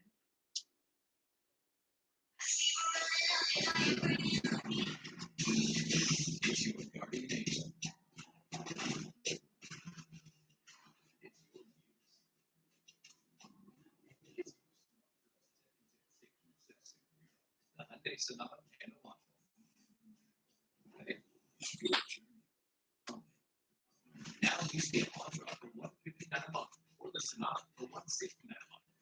Visit myhyundai.com today. Every brewer does it. Dry rot, wet rot, smoke, wood, charcoal, hot sauce, no sauce. One thing they can all agree on is whipped meats. For more than 160 years, tender, fresh cuts of swift meats and frozen grills across America. Finished with some rock best times. Swift, let's make your meals. I still think I can sell the car myself. This is going to take all day. And I have to plans. Okay. Look, I put stickers on here. You can see. Yeah, well close. Put stickers on here. Don't trade in the soul by yourself. Go to buyanycar.com now for a free online guide. Get out. Cat, you're always in the way. It was absolutely, the atmosphere was palpable. I can't think that one person there couldn't remember Kelly standing there. I wouldn't visualize him. I would have done anything to keep her alive. I probably would have run her over, broken my legs to keep her alive. Keep her from leaving the house that night. Then a new suspect. Kelly had sold her car to pay for her drug debts to 34-year-old Justin DiGrucci, whose name ran alarm bells. This particular fellow was a suspect in an assault of another sex worker. But unfortunately, the wax squad didn't have a statement from the victim. They were very scared, and so they swiped her hand and managed to take him out any further. The kidnap and assault happened 2 months before Kelly's murder. The chatter around the streets was very much getting louder and louder about this individual. And I think the girls were starting to really think that the person that had committed this really serious assault could potentially be the one that murdered Kelly. So we executed a search warrant and we found clothing, shoes, and a handbag similar to Kelly's. You see he's got some significant rings on his fingers. And we flip back to the post-mortem. When we examined the body, there was clearly evidence of a very large number of injuries to the head, and some of these injuries had some rather unusual appearances. So there were literally areas of the skin that had been punched out, almost as if they had been cut out by a sharp object. The peculiarity, which is not usually seen in weapons that we would commonly come across in our practice. We pictured those injuries. We've got them in our head of what they look like. We then look at these rings that this guy's got on. And you know what? We come to the conclusion these rings could have caused a particular injury, the concave injuries in the face of Kelly Hodge. Again, our euphoria is growing. And as the search goes on, we find blood at this particular house. Then DiGrucci surprised the detectives and put up his hands for the assault on the sex worker 2 months prior to Kelly's murder. I'm not involved, I'm no murderer, I'm no killer. Charging me, this is gone. But the detectives weren't prepared to take his word for it. So, while he was remanded in custody for the assault, they waited for results on the blood in his house to see if it was Kelly's. We weren't convinced that to see what the results tells us savagely beaten to death. When her naked body was found, her bag and mobile phone were missing. Then, out of the blue, the detectives received one of the most important calls in the investigation from Kelly's phone company. Her missing phone had become active again. Major breakthrough for us. Kelly's phone had just been turned on. It's lit up. Kelly's phone's out there. Who's trying? Police traced the signal to a young man. We track this guy down and we speak to him. We go to his door. We're investigating the murder of the sex worker called Kelly Hodge. Do you know this person? No, I don't. Do you have a mobile phone? Yes, I do. He produces a phone. How long have you had this phone? Oh, I bought it off a guy. Who was the guy? A fellow called Jackanov. So who's this Jackanov guy? Detectives tracked down Jackanov's address and checked his police record. He's got no criminal history. We learned that he's a bricklayer. He lives in the West Meadows address, which is not far from where Kelly Hodge's body was found. He's been a legitimate person living in a small suburban area. Another lead we've got to tidy up and account for this person. Because here's a link. When police went to Novak and Jacomov's house, there was no answer. So they left a calling card, and not long after, the 34-year-old called.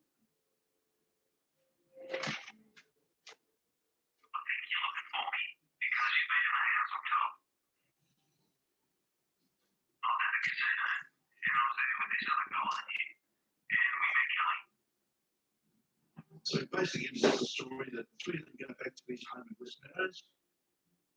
They had consensual sex with Kelly. Kelly then left with this friend of his. And lo and behold, when they leave, he discovers that she's left her phone behind. And I sold it. I didn't need a phone. I don't know what happened to Kelly. Nothing to do with me. She left with this guy, mate. That's the guy you're going to be talking to, not me. Detectives now had three suspects. Jackanov, the man they'd just spoken to, the friend he claimed left his house with Kelly, and Dubrucci, the man with the rings, currently in custody for assault, who told detectives he didn't kill Kelly. This guy, with the rings and the clothing and the blood, ticked all the boxes. But when the results came back on the blood in Dubrucci's house, it wasn't what they expected. It's not Kelly Hodges' DNA, and it's not Kelly Hodges' blood. Justin Dubrucci was ruled out of the murder of Kelly Hodge, but he was found guilty of the assault and kidnap of the sex worker and sentenced to 9.5 years imprisonment. The ladies were very relieved when he was taken off the street, but at the end of the day, we'd still lost Kelly. Kelly had been murdered. The person that had committed this crime was still out there. The Victorian police had now been chasing the murderer of Kelly Hodge for 2 months. For Stacey and the family, it was tough. To wait for them to find the person responsible is excruciating. You think you have the time to find them, and in one of more wacky moments, I became a little paranoid, and I would see someone out in the streets and think, I need you.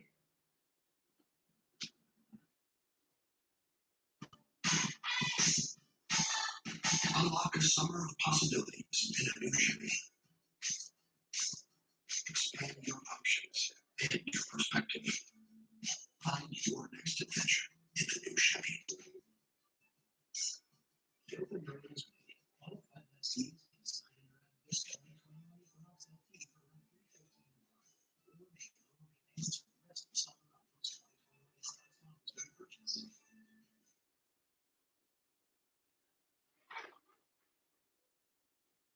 Someday I'll ask you a question that will change me forever.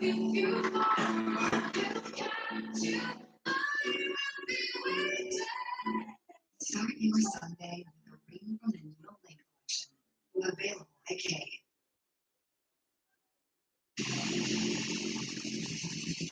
It's your idea. It's your adrenaline rush. It's your turbocharged adventure ready lunch hour. The Hyundai Santa Fe. It's your journey. Lease the Santa Fe for $209 a month. Now with complimentary maintenance. Visit buyhyundai.com today. Oh my, Chase Freedom Unlimited hiring all this cash back? Oh, I gotta tell everyone. Hey Rita, you can earn 3% on dining, including takeout. Bon appetit. Hey Kim, you earn 5% on traffic purchase through Chase. Hey Neil, you can earn 3% at drugstore. Buddy, I'm right here. Why are you yelling? Because that's what I do. You're always earning 5% cash back on traffic purchase through Chase. 3% at drugstore, 2% on dining, including takeout, 1.5% everything else you buy. Chase, make more bushel.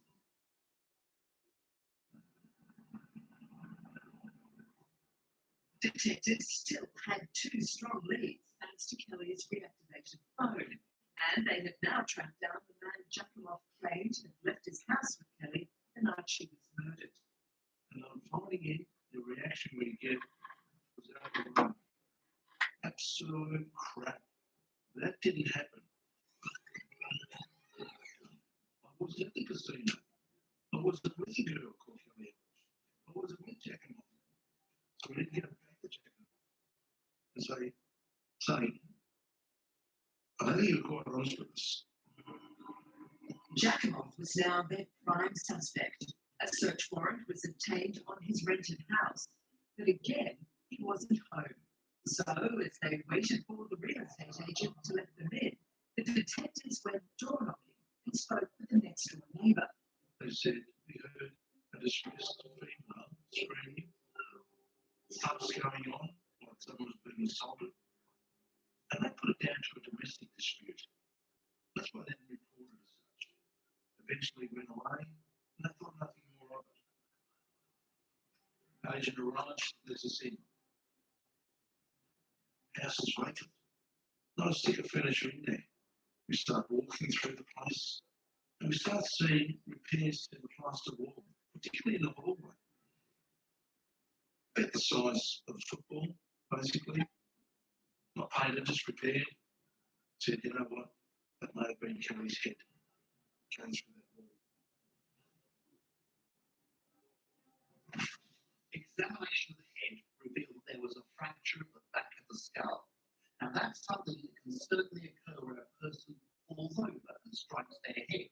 However, the multiplicity of the injuries across the body let us know that this is not an accidental injury pattern. This is an inflicted injury pattern. It is the sort of injury pattern that you see in an assault. And when the forensic team was brought in and they used their luminol, the empty house became a scene of horrors. We may not see blood, but this test reacts with blood or where blood has been. So in the darkness, the scientists go through, start spraying the luminol, particularly in the hallway line, because that's where our damage was. And this luminol is iridescent. And they lit the whole hallway up, basically. We actually found a handprint on the wall and a footprint on the floor. Our adrenaline starts pumping. That might have been Kelly's handprint on that wall, her footprint on that floor. But we needed confirmation through DNA. That was going to be the clincher. But in the meantime, we want to speak to Giacomo. Where is Giacomo? When Kelly Hodges' phone was reactivated, it was a major breakthrough in the investigation of the murder. It was a lead. It gained momentum. It led us to Giacomo. Except that nobody Giacomo was nowhere to be found. The detective called me and mentioned that they'd spoken to someone who admitted to having been with my sister the night before she died. And then when they've gone to re-interview him, he's gone. And I guess at that moment I knew, I suppose they knew too, they've got their life, they've got the person responsible for his runner. Giacomo had up and left, but while his house was empty, it was filled with vital evidence. These started the fit. The crime scene started to fit based on what we found at the autopsy, based on what we found now at the Jekyll house. What we needed to doubly confirm for us is Kelly's blood or DNA from Jekyll's house. But in the meantime, we want to know where the Jekyll is. I wondered how they might find him, but the detectives almost immediately put an item in Crime Stoppers in their Herald. So go to the media, it's prompted someone in the community.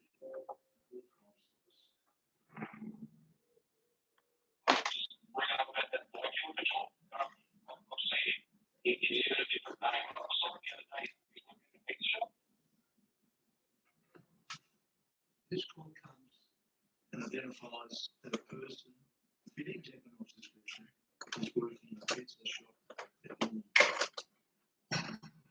Lorne is a seaside town 142 kilometres southwest of Melbourne and a 2-hour drive from Jekyll's rented house of horrors in West Meadows. We notify the local police who go down there to assess, is this the right person? And once the police go to the pizza shop, they speak to this person whose description fits Jekyll, and it is Jekyll. He's working under a false name and living out of his motor car. So we instruct the local police to take them into custody and bring him up to Melbourne with his motor car. We start the interview and he maintains his name in relation to when I was in there. I was at the casino with Tilly Hodge, with Smile, and he maintains that throughout. The Victorian detectives were convinced Jekyll was lying, but could not yet charge him. They needed that crucial bit of evidence, and they found it in his car. As part and parcel of investigating him, we then get through his ute. We found paperwork in his car, and there's paperwork there that is applying for, looks like a false passport. Maybe an indication of flight, indication of guilt. And we also find some paperwork of storage unit in Ballarat. At the same time that he would have left the West Meadows address. At the same time of Kelly's murder. Interesting. Unlock a summer of possibilities in a new Chevy. Expand your options and your perspective. Find your next adventure in a new Chevy. Built and released all 5 seats inside and around this 2021 from outside fee for $315 a month. The only payments for the rest of summer on those slides for this next month's repurchase.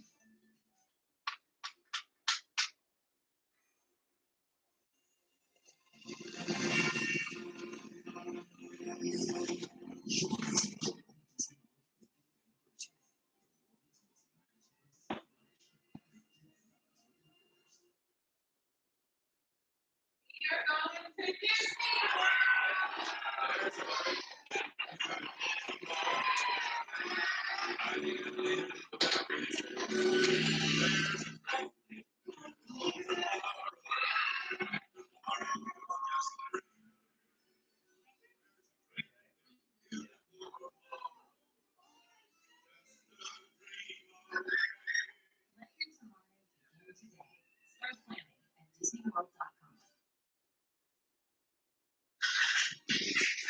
Nature.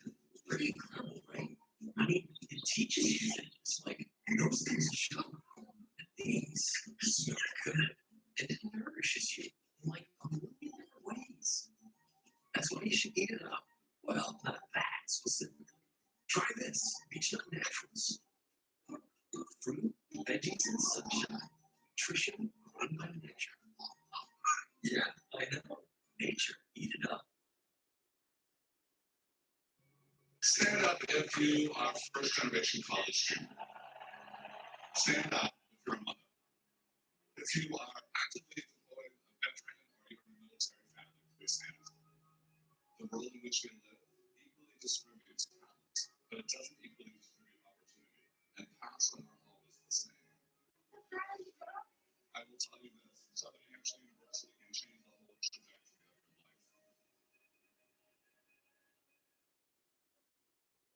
your life. Same time of Kelly's murder. Interestingly, Ballarat was in a completely different direction from Lord and the rented house in West Meadows. So it looked as though Jacob was purposely scattering evidence. So we go up to Ballarat, we open up the storage unit, we find furniture there. You do a gas search and you visually see right on the sofa. Is his Kelly's blood? Whilst we don't have the DNA back, is that enough for us to charge him? We are acting upon reasonable grounds. Is our arrest panel. We've got the scene, we've got the neighbours, we've got the luminol check. It's a judgment call. We make that call. We charge him with the murder. We were confident enough to know we had the right man. Confident enough to go to Kelly's grandmother, to go to his sister.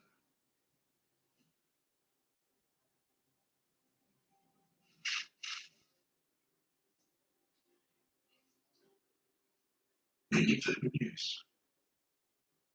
He promised us that they would work really hard. He promised us that they would find a person, and he kept every promise he made to us that day. And we've said it, but I'd like to say it again. Thank you to the detectives. And I happened to be at the local pub, and they shouted tons of beer for everyone. But the joy was short-lived. They didn't like guilty, and was going to fight it. And he can maintain whatever story he likes. He maintains that story throughout, right up to his trial. Look, every piece of information you get in an investigation, you never know where it will lead you. We've got a breakthrough through a phone call in Crime Stories. I just ran out at that point in control. I'm saying if you didn't need it all. 34-year-old Novika Jakimov thought he'd escaped the clutches of the law until a member of the public called the police with a critical tip they needed. Now, arrested and charged with Kelly's murder, the detectives awaited the results of forensic testing from the house and the storage shed. And the DNA comes back from the house. The DNA is Kelly's. Irrefutable. And then blood comes back from the couch that was in the storage unit, that was linked back to the ticket that was in Jakimov's car, in his name. That blood comes back, that's Kelly's. Job done. It looked like a straightforward case. While Jakimov claimed he was completely innocent of the murder, the evidence stacked up against him. We do not want to give the jury any room to move and prove it beyond reasonable doubt. If we do anything less, the jury can come back with either hung jury or an acquittal. And that was what Jakimov's defense team were hoping for.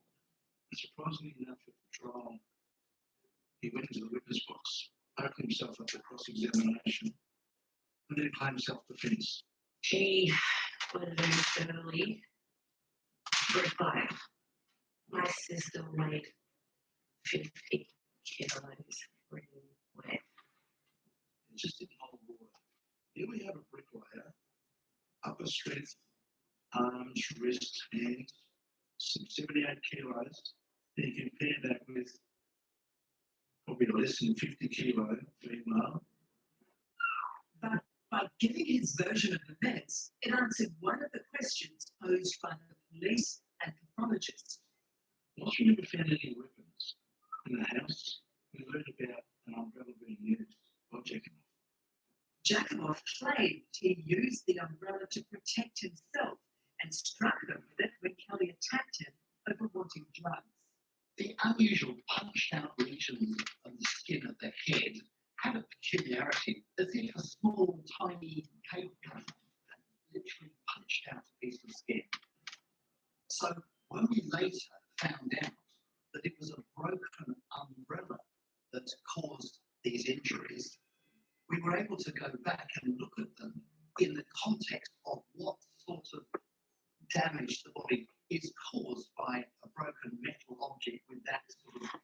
an irregular edge.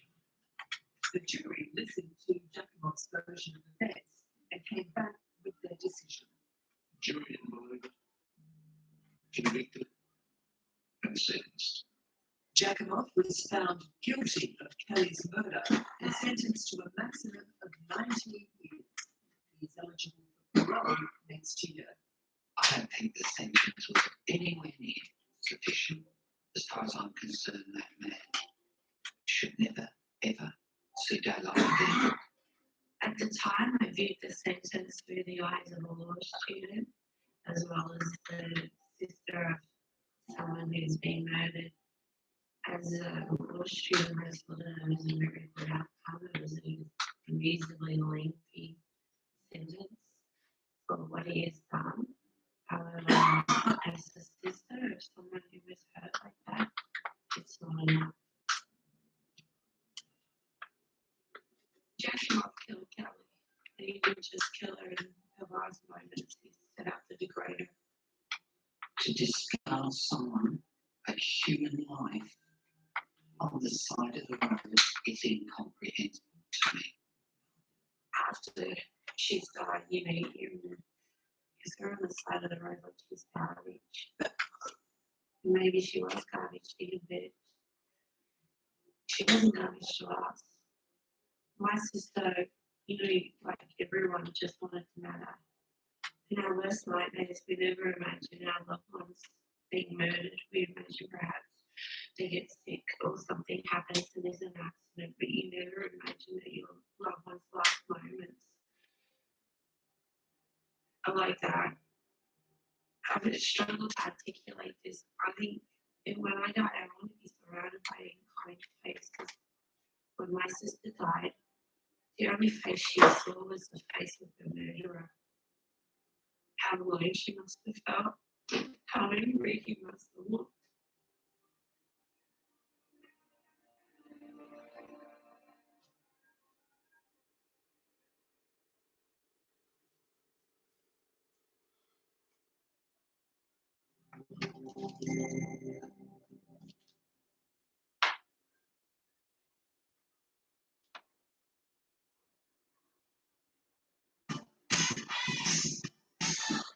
Unlock a summer of possibilities in a new Chevy. Expand your options and your perspective. Find your next adventure in a new Chevy.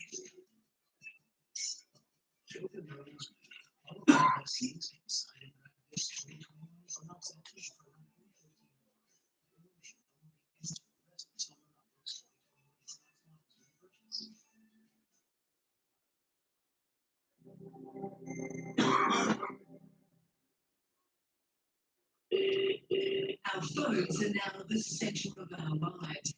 They track our every move, our every call. And for police, they have become the key to solving crimes. This series is about the unique calls that cracked open Australia's most shocking murder cases. It's taken a sinister turn. Voices from beyond the grave. Calls you've never heard before.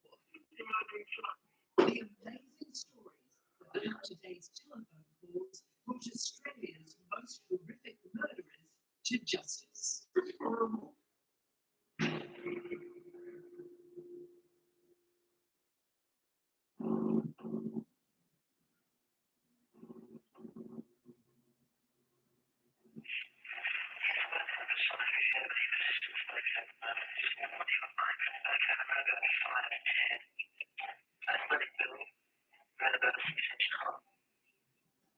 This phone call was made by a killer, a murderer with a chilling disregard for life.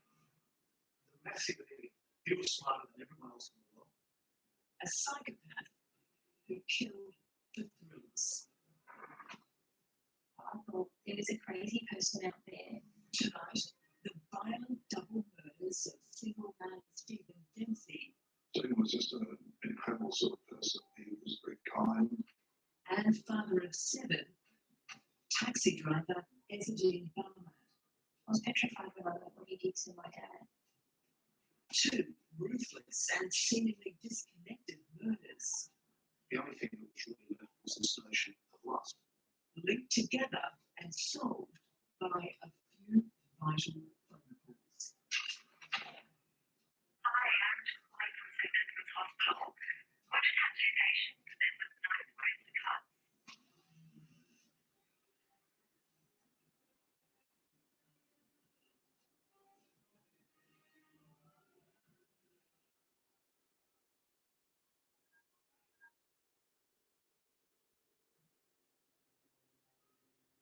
Friday, the 5th of August, 1994, Peter Rolfe made a phone call that began a dark chapter in Sydney's idyllic northern beaches.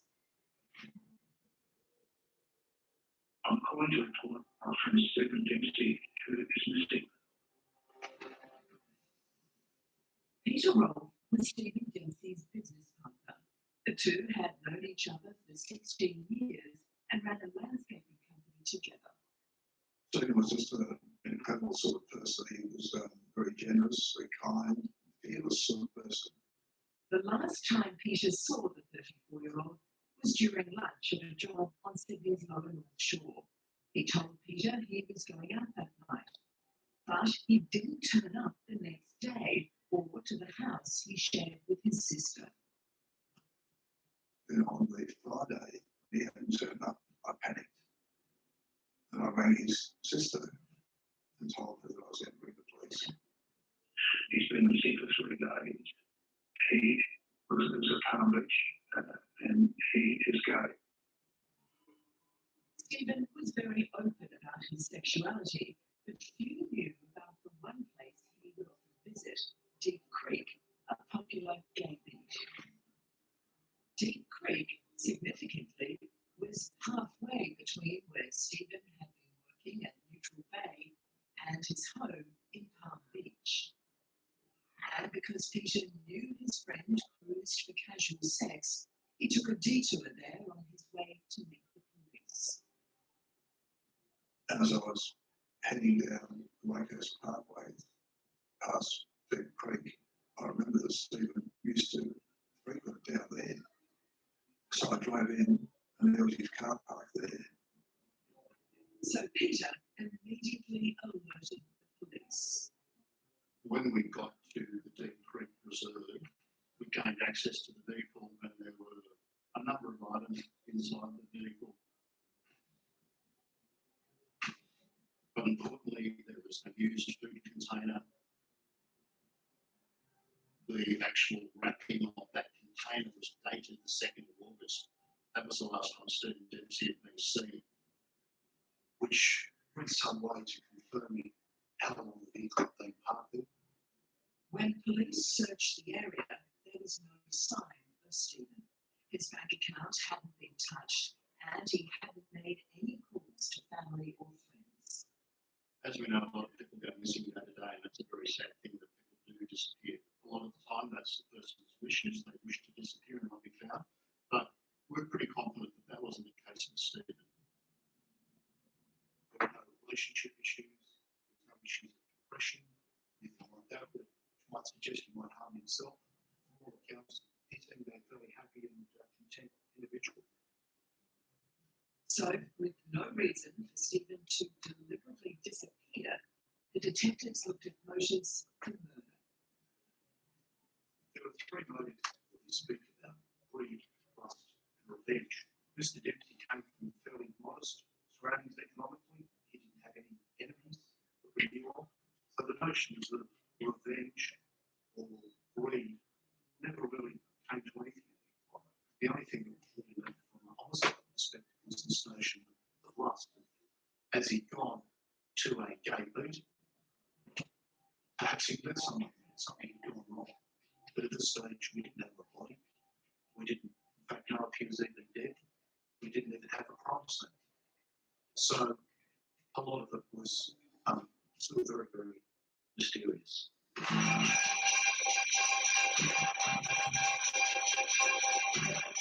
Stephen Dempsey was last seen alive by a workmate on Tuesday. Police found his abandoned car at a Narrabeen reserve. We would be seeking the assistance of people who frequently reserve Narrabeen. I'm sure a lot of people would have been there and seen this motor vehicle there over the last couple of days.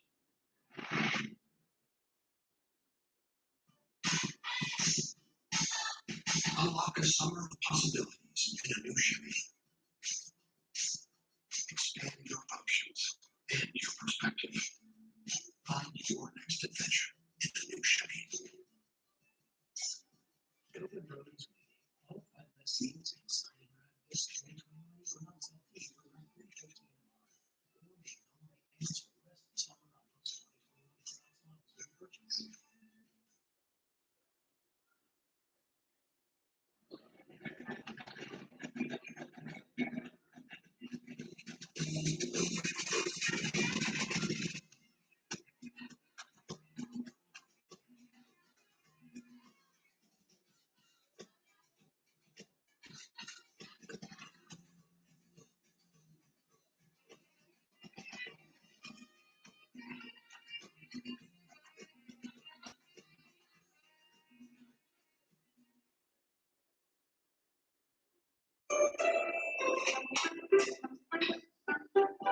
Some see Baker.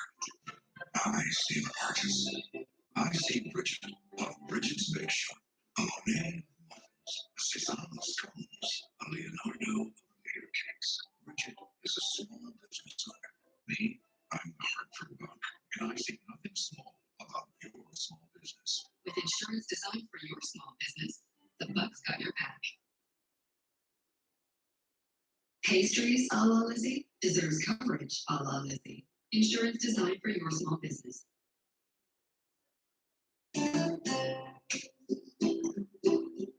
Or some see a dog. I see a canine craftsman. I see Gwen of Gwen's Grooming. Kim Morpheus, legend of black dogs. Prodigy of fools. Gwen is a small business. Me, I'm a Hartford Buck, and I see nothing small about your small business. With insurance designed for your small business, the Buck's got your back. And I'm sure a lot of people would have been there and seen this motor vehicle there over the last couple of days.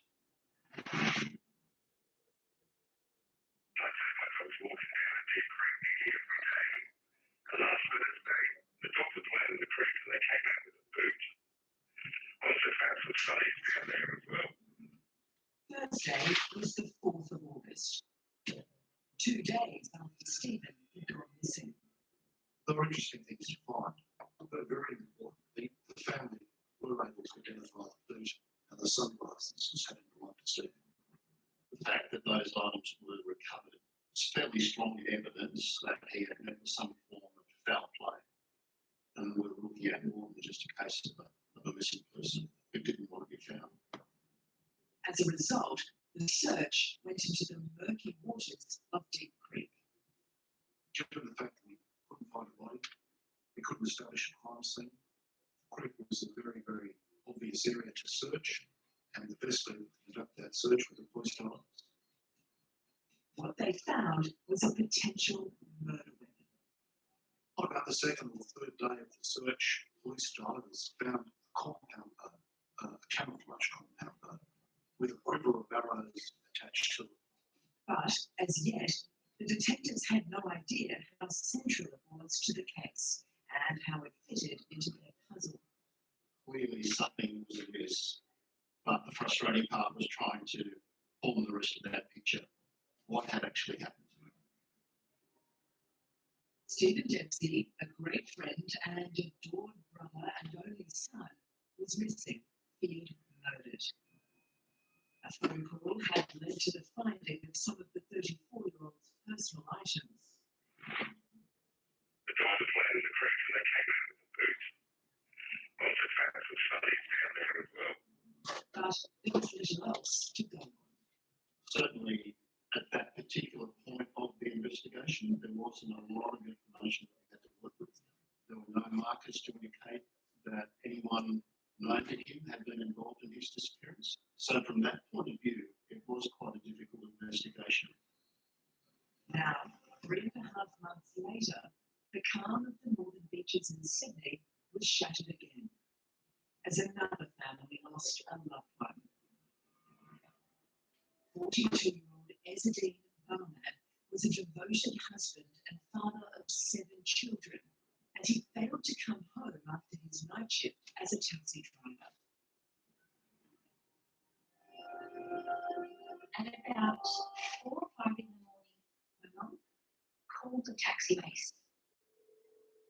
I remember waking up hearing her speaking to someone, asking where her husband is, and that made me jump out of bed. That's when I could see on her face something was wrong. She said, "Your dad's not home yet," and we knew that was unusual because he got home at 3:30 in the morning. I wasn't home. So there was a sense of fear and panic and worry about what has happened to him. Why isn't he home yet? He's never late. And at one point, she was placed on hold, and while she was on hold, she heard a taxi radio call through that said one of their taxi drivers had been killed, and it actually said how he was found. She screamed, and she ran to tell my brother that Dad has been killed. Thank you, and good morning. A murder investigation is underway in Sydney after a taxi driver was found stabbed to death in the city's north. Police found the man inside his cab in the suburb of Colroy after his wife reported him missing at around 5:30 this morning.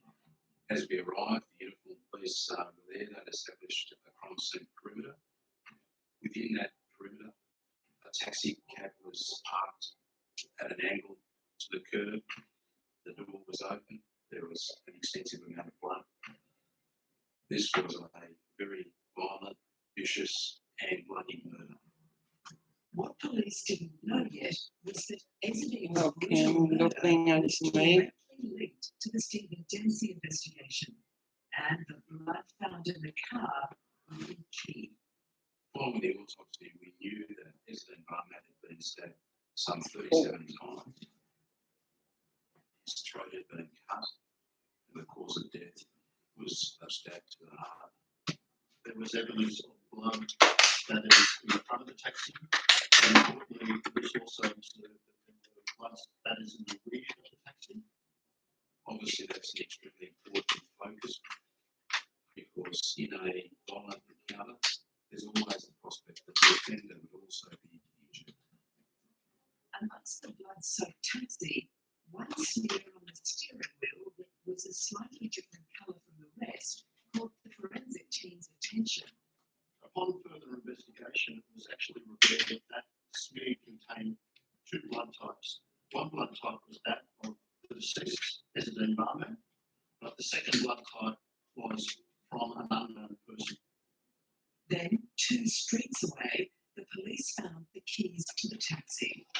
There was blood found on the tag of those ignition keys, and there was also a palm print discovered embedded into the blood on that particular tag. That blood was a third blood type, so police were potentially looking for 2 killers. But who were they? And why was the 42-year-old father of 7 convicted of It's such not a even. gruesome murder? Fueled frenzied attack? Was it a cold targeted murder? Was it an alcohol situation where things got out of hand, resulting in the death of a person?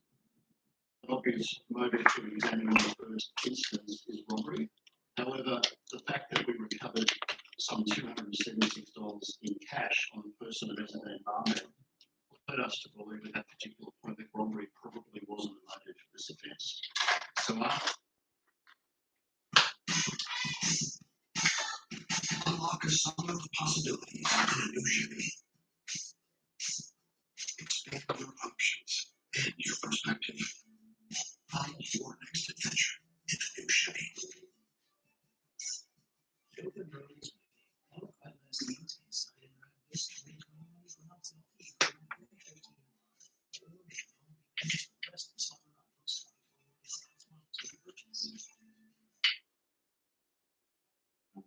Do not let our skylines fool you.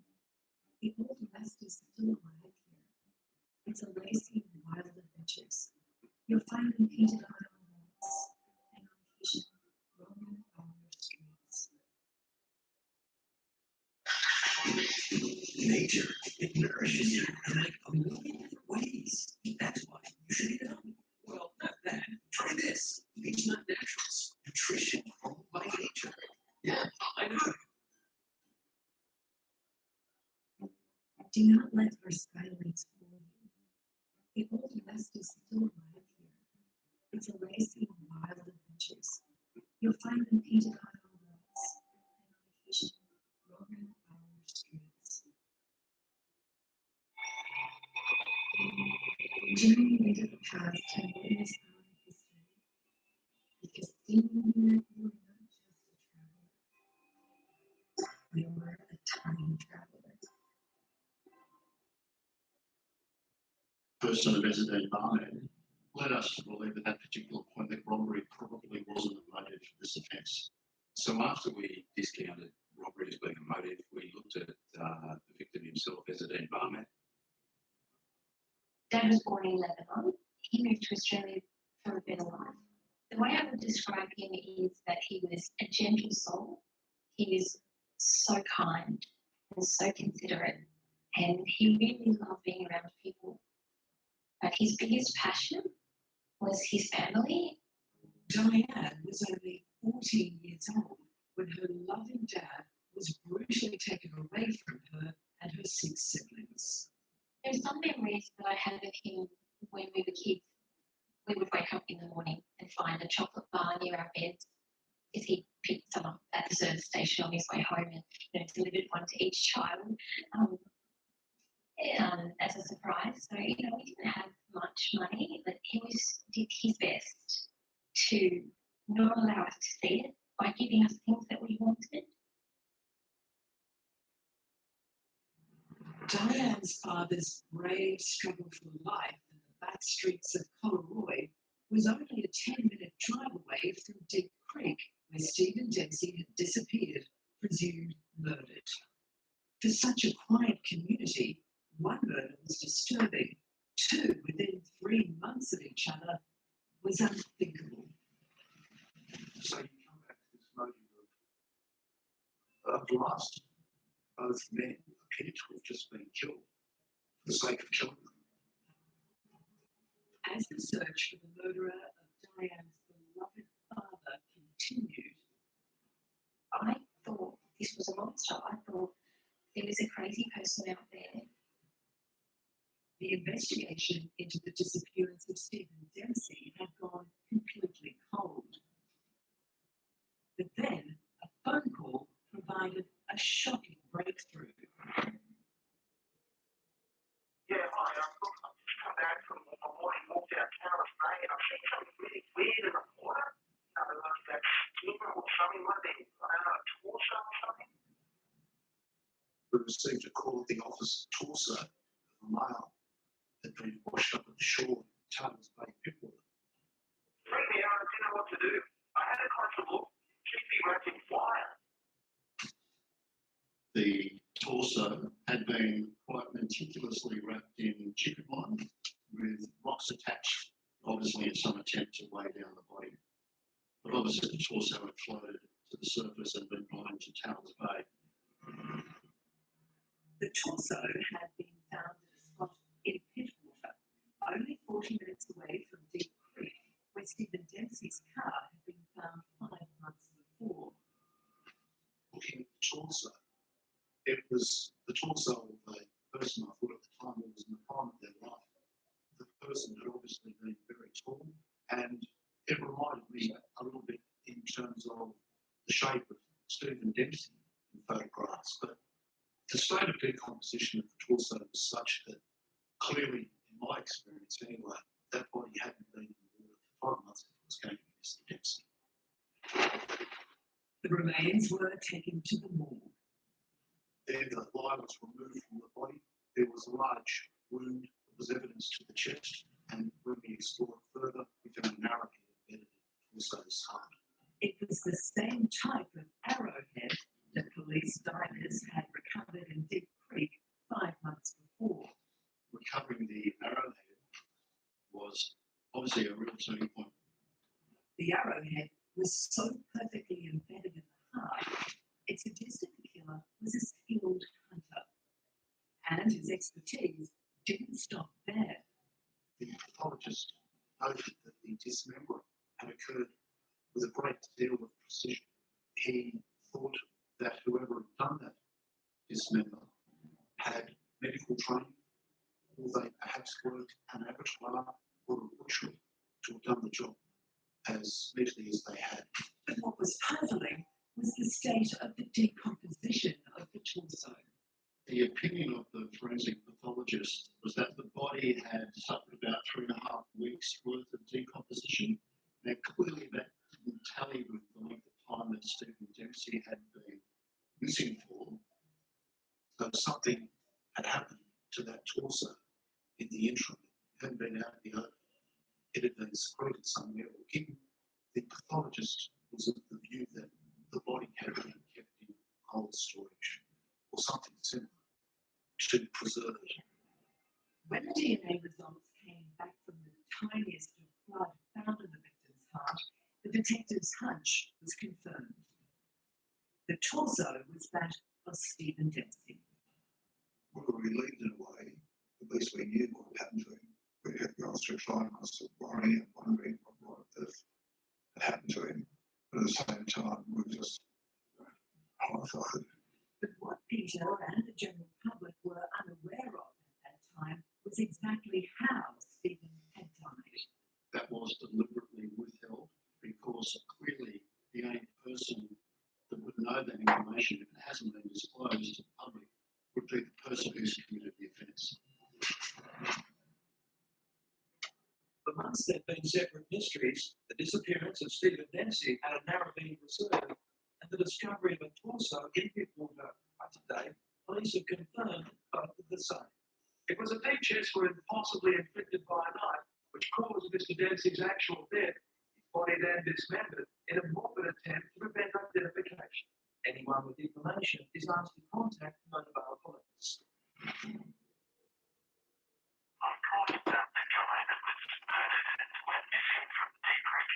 Yes, what can you tell us? Last year I was down there with a bit of a friend. We walked past this guy who had a bow and arrow. When we walked past, I heard a noise. I turned around and I saw the guy. He was aiming to drown. We just jumped out of the way.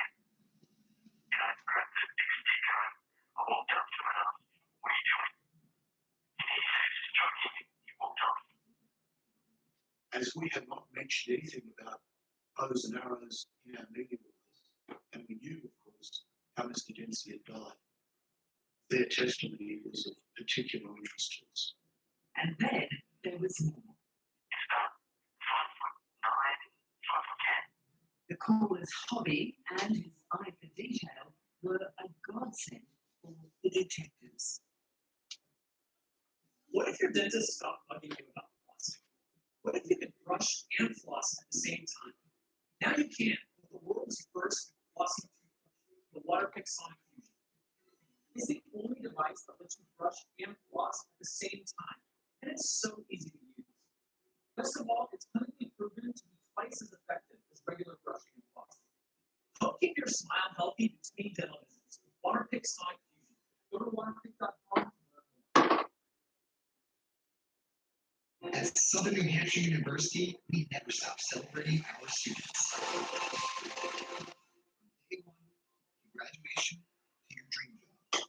That's why we're keeping your tuition low for the 10th year in a row. The affordability and the quality of education, it can be enough to change your life.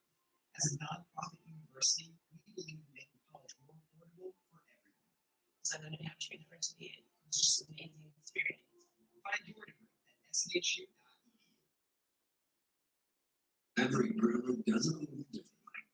Dry rub, wet rub, smoke, wood, charcoal, mop sauce, no sauce. One thing they can all agree on is whipped meats. For more than 160 years, tender, fresh cuts of swift meats and grapes and grills across America. Finished with the citrus of the bottom this time. Yeah, there's another one of them. Let's make it. Hey, wait! I can't just stay here and wait for you to figure out what you want. I just need a little more time. How are you still so unsure of this, Steven? What am I supposed to do? Feed my family? Yes! People do it every day. Stop overthinking it, Steven. Look, the bachelor party in Vegas. That's obvious. Wow, the pectoral muscles are outstanding. Love that one. Booking a trip can feel dramatic, but with free cancellation, you can't go wrong with Hotels.com. The caller's hobby and his eye for detail were a godsend for the detectives.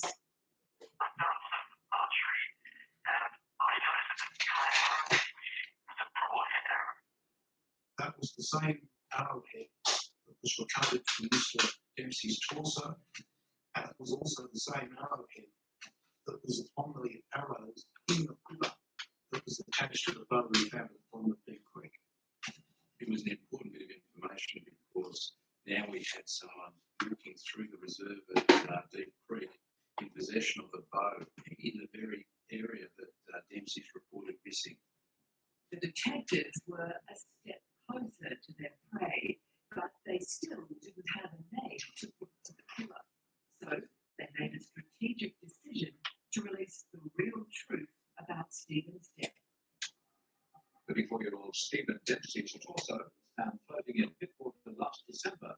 Today it was revealed he'd been shot through the heart with an arrow. On this occasion, in very, very quick time, we received about 122 different telephone calls concerning people with bows and arrows in the Deep Creek area. So one of the calls was from a local bushwalker that had been in the Deep Creek Reserve, and they had crossed paths with a man that was described as having a bow in that area. I think words were exchanged. He said words to the effect of, watch out down there, there's a couple of, to use his words, or that person's words, a couple of pushers down the track. Another critical call that came in off the back of that press release was the fact that a kayaker who had been kayaking along Deep Creek had actually seen a male person on the shore with a compound bow.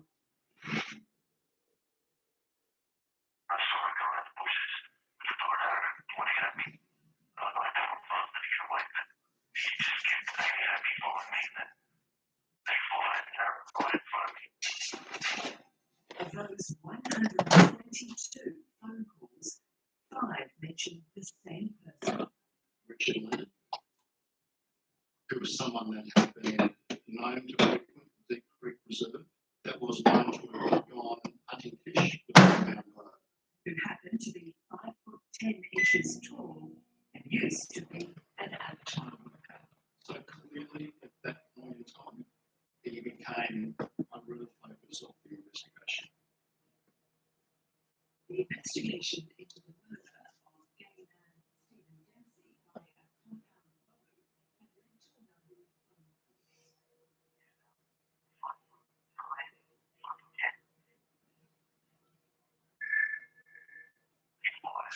of phone and the name of the person of interest, Richard Leonard. But when detectives learned about another phone call made 4 months before, the investigation took a completely new turn. Hi, I'm just calling from St. Edmund's Hospital. We just had 2 patients present with knife wounds and cuts. The male patient has a deep wound on the right side of his ribs. Richard Leonard had been stabbed. He claims he was attacked and stabbed by a group of Asians in a park. Mr. Leonard presented himself at the hospital with a stab wound to the chest and a stab wound to his hand. His girlfriend, who was with him at the time, also had injuries consistent with a knife. But when the local police turned up, Leonard and his girlfriend, Denise Shipley, told them the wounds were self-inflicted from an S&M session gone wrong. So the matter was recorded but left at that point. The report was now of huge significance. The time and date of the nurse's phone call was just a few hours after Ezzeddine Farmad had been murdered 30 kilometres away. We had checked all the local hospitals on the peninsula. There was nothing there to indicate anyone had presented with any stab wound that night. So, in travelling that far away to get treatment, he certainly got outside the bounds of our initial inquiry. Now, Leonard was well and truly inside their net. His name was linked to both murders.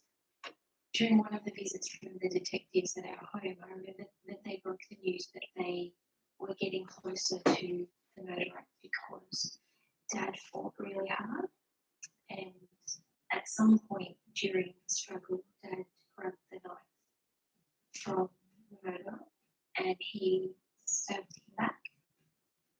And because he did that, the murderer obviously had to go to hospital for treatment. Scary. I think that that's what he went through. He would have been very scared for his life, but more scared for our lives if he was not going to be around. So I think that would have made him continue to fight for his life as much as he could in that particular moment.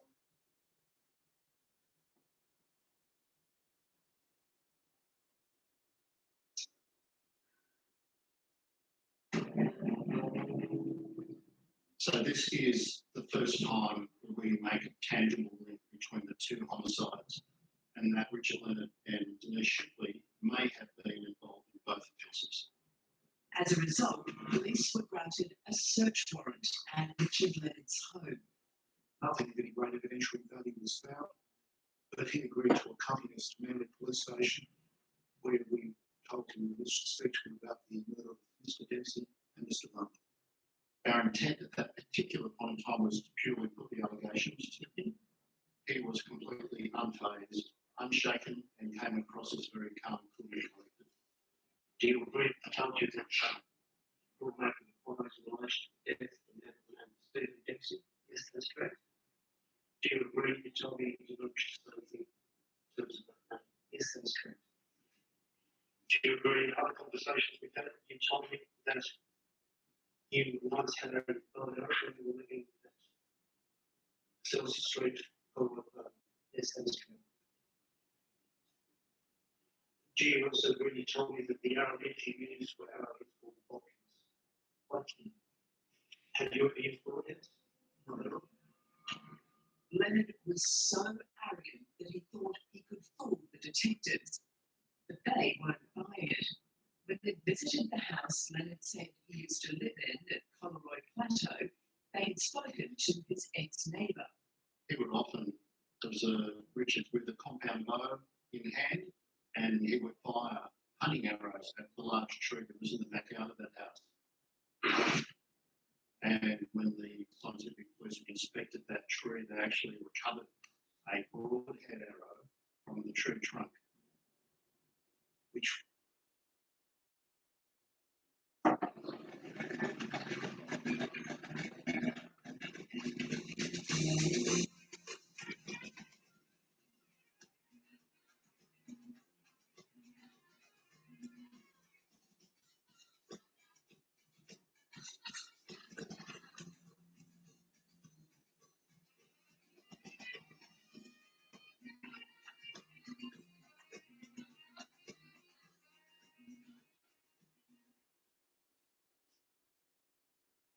To make America's draft wine, you gotta make it like America. Bold, ambitious, unconventional. Aged 245 years in the county. Persian grapes like our forefathers' fresh kings. This is draft wine made from straight cheese. Made with one of the most perfect blends. Made for capturing lightning. Because you don't need a key in the kites. Just a bottle. History in the fabulous. America's draft wine. Giant Eagle knows summer flavors go fast, so we keep up with daily deliveries of seasonal produce, chef-inspired, ready-to-go meals, and all of your grilling favorites. Plus, with digital coupons and easy ordering through our app, everything you need is at your fingertips. So sit back and savor the summer with Giant Eagle.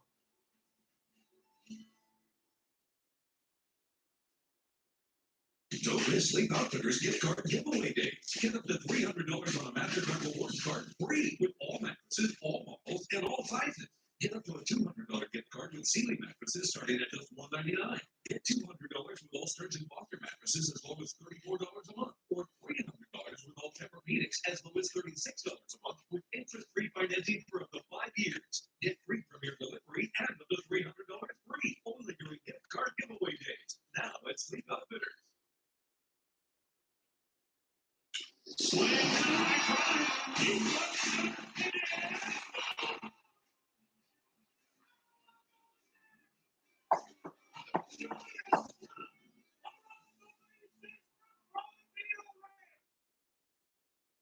a broadhead arrow from the tree trunk, which was exactly the same type of arrowhead that had been removed from Mr. Dempsey's torso.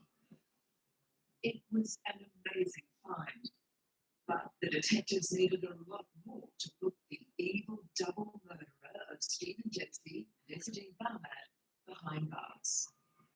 Do you also agree that today you have provided us with that samples of your hair? Yes, that was correct. Detectives were convinced his blood would match the blood sample found at the Yazidi Barman murder. They just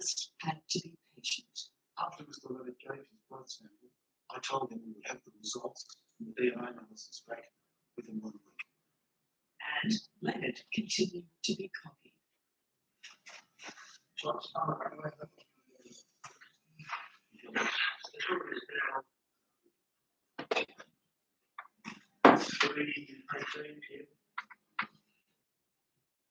Four months after the vital discovery of Stephen Dempsey's torso following a phone call,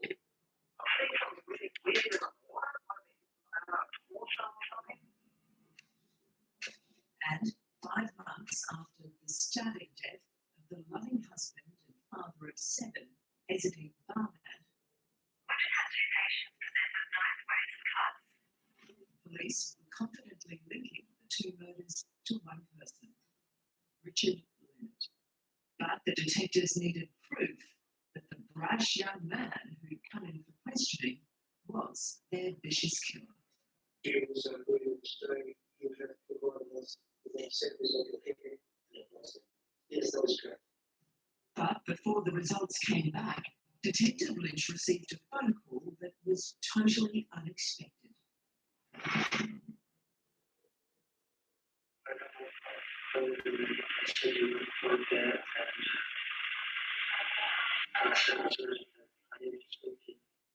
Six days after the interview, I received a call from Richard Leonard asking that we come down to the Christian City Church in Simple Street, Bullfarm, where he was waiting with his girlfriend Denise, and they wanted to speak to us.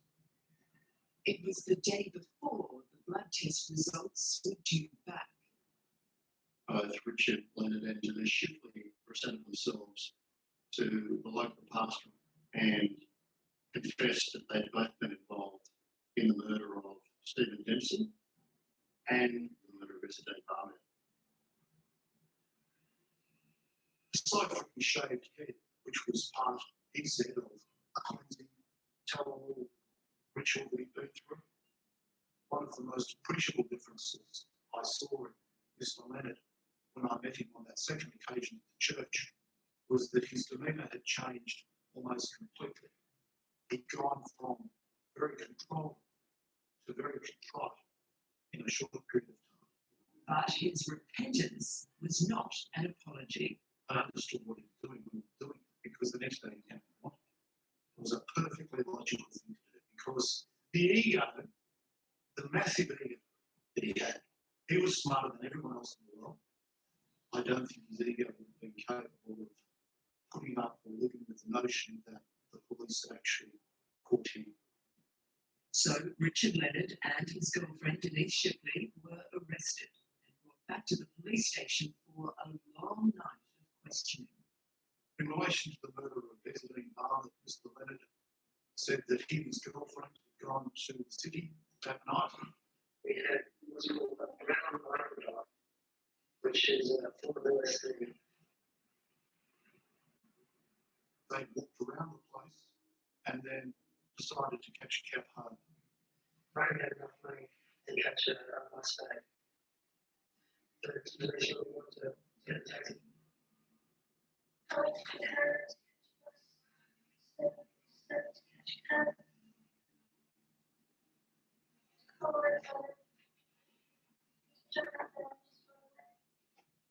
So we got into this cab and the driver was, what's his name? The driver's name was Ezedine Barnard. So the driver was Ezedine Barnard. So he's got into the front passenger seat. And I got into the back. He said, where do you want to go? I said, well, we want to go for a photo.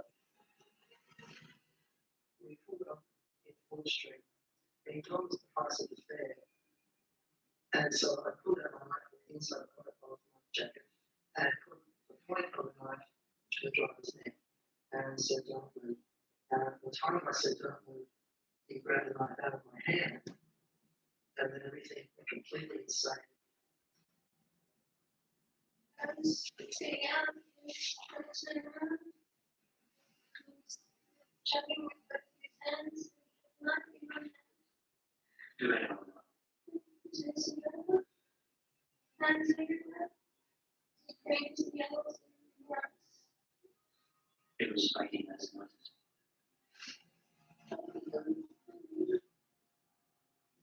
I the top of the seat to try to get the knife off him, and I got stabbed in the chest in my jacket. And I was the bone. But Leonard wrestled back the knife. Good out of the knot. I will teach you to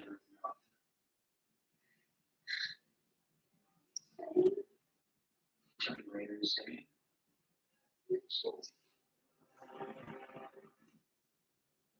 knife was very sharp. So I had a steel that was always had a sharp as a knife. And that's what actually cost me $100 that much. And it should be a tomorrow that sells to the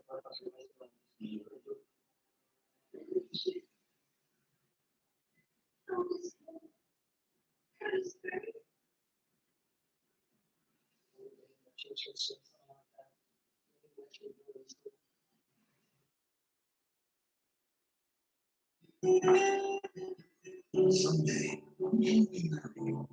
Someday, I will place on elsewhere. Some days will be rougher than others.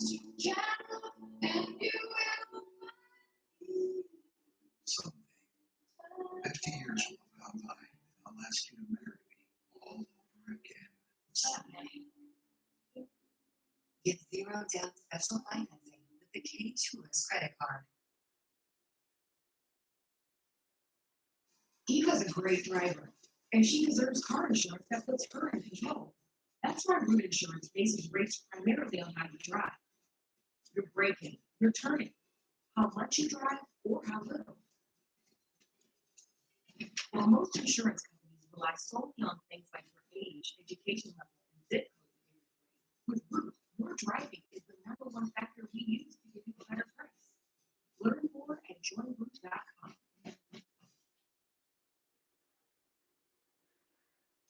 With Root Insurance, you have the power to control your own rates, and that could save you a lot of money. Root is a new type of car insurance that looks deeper than other insurers by using the sensors in your smartphone to understand important details about how you actually drive. That's how Root is able to give better drivers a better price. Here's how it works. Download our app, get on the road, and then get quoted. Learn how you can take control of your car insurance at joinroot.com.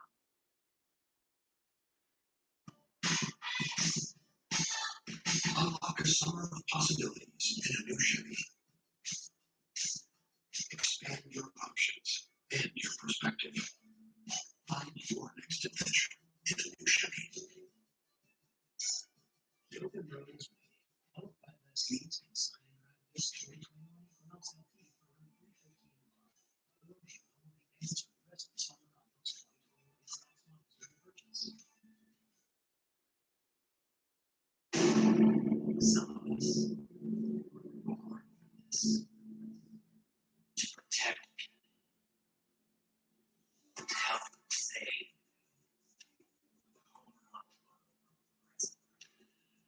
I was born for this.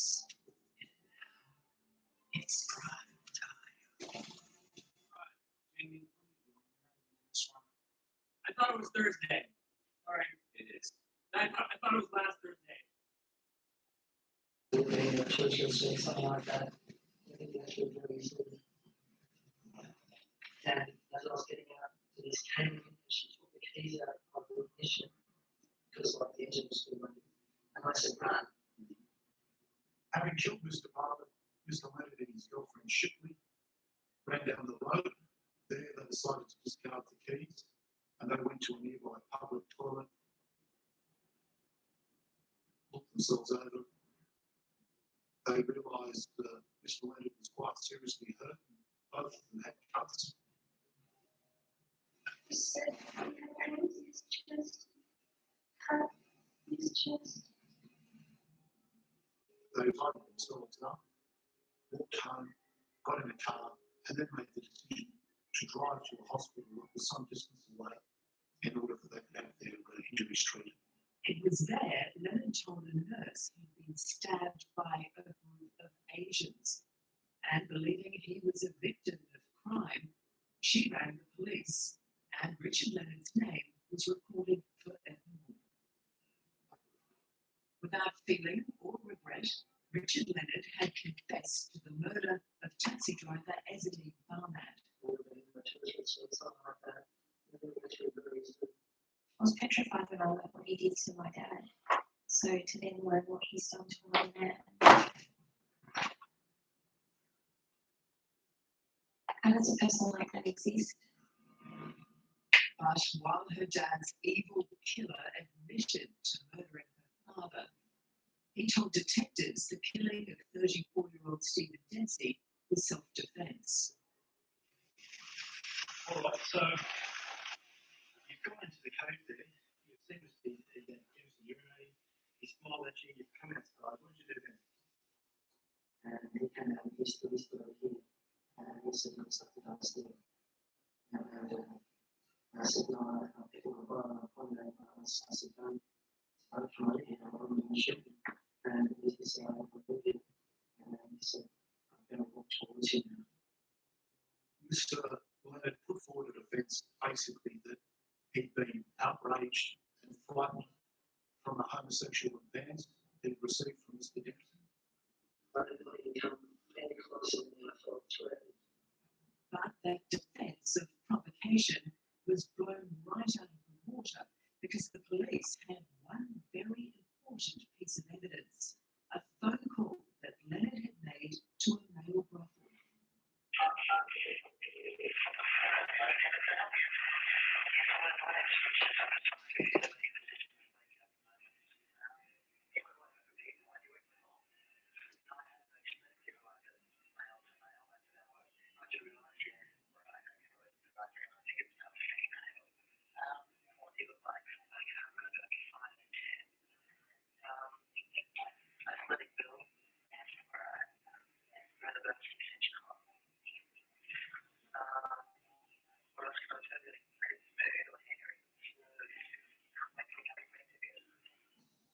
The afternoon of that call, police saw Leonard head to the brothel and leave an hour later.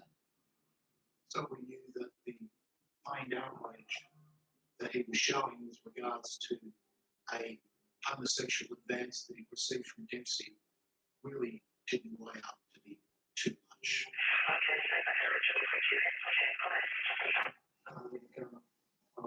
Of the stream, and I went into him. Then I realised that this guy's dead. Mr. Leonard told us that he removed the shaft from the arrow and then I got my brother and I threw it into the water. and then rolled the body into Dead Creek where he left it. And then of all things, he went to his mother's birthday party. After celebrating with his family, he returned and removed Stephen's body from the creek and carelessly dismembered it. And then I cut around the leg, and then I cut up into the joint. I don't think unless I worked in an abattoir, I think I would have been able to. So I did. Leonard then took the body parts home and put them into his fridge, which he later revealed to his girlfriend. I said there is a person dead with me. There's a murder in the fridge. What did you say to that? Just so much for a while. She was crying. Do you believe that Stephen Dempsey's body was in the refrigerator? The first reaction of one in that situation would be to notify police. But she conceals the fact that those body parts are in the fridge. She knew they were there and she continued on as if life was normal. But I certainly do think that she was under somewhat of a spell, captivated and driven by Leonard at the time. Is next idea is to remove the body from the refrigerator. What do you do?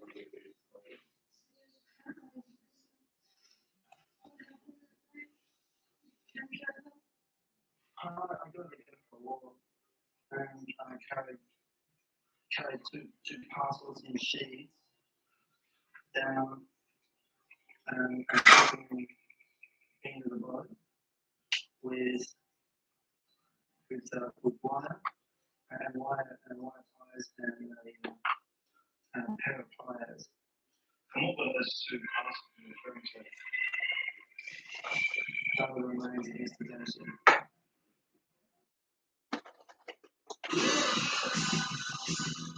See it, Columbus is doing it right now. This creativity, the experience, that thrill. There's definitely a place for you here. You gotta come see it for yourself.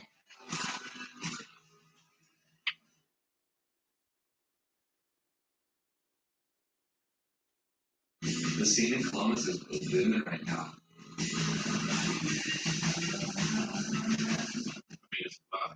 You gotta come see it for yourself.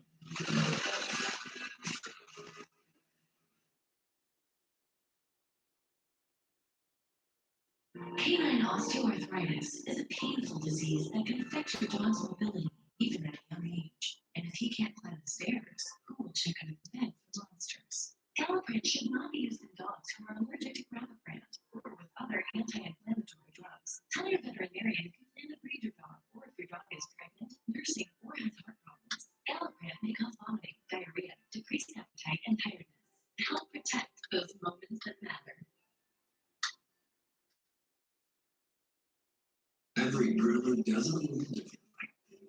Dry rub, wet rub, smoke, wood, charcoal, mob sauce, no sauce. One thing they can all agree on: Swift meats. For more than 160 years, tender, fresh cuts of Swift meats have graced the grills across America. Finished with a sip of some of our best times. Swift, let's make your meals.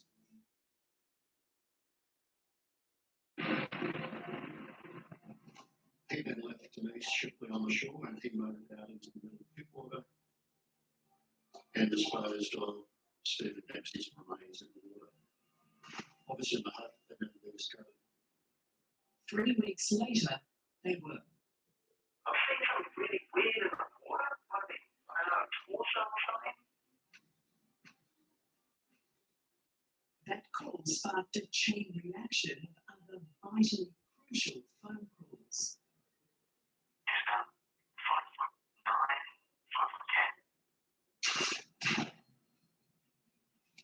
Which led to Richard Leonard's name, and the police then knowing he had gone to a hospital on the other side of town suffering a stab wound. The now patient has a deep wound on the right side of his ribs. That call was very fortuitous in Hawaii. From that, we were able to link his involvement in both of those quite quickly from a single piece of evidence. The double murder of Richard Leonard has been sentenced to spend the rest of his life in jail. Psychiatrist Bruce Westmore said there was no doubt Leonard was a psychopath. The only known cure was hope. Outside, the families of both victims comforted each other. I'm very happy. You know, a lot of thinking in army, you know, like us, like the children left behind. The murderer actually pled guilty to killing my dad. So the trial that we attended was the trial for the murder of Stephen Dempsey. I remember hearing evidence that he showed his girlfriend the body is different, and she didn't run away. She stayed there. That was before my dad died. And so that's why I just... Had Denise Shipley spoken up, Leonard would have been under arrest. He would not have caught Diane's father's taxi that night, and her father would still be alive. There was another person in the car that day. was another person who contributed to my dad's murder. She only got 8 years. Denise Shipley pleaded guilty and was convicted of being an accessory after the fact for both murders. She has served her time. Richard Leonard will stay behind bars for the rest of his life, never to be released. The day that Dad died, before that, our life was pretty amazing. We were happy, we were close, we did everything together. And the day he died, the world stopped and shifted and everything changed. It's like the world changed on that day.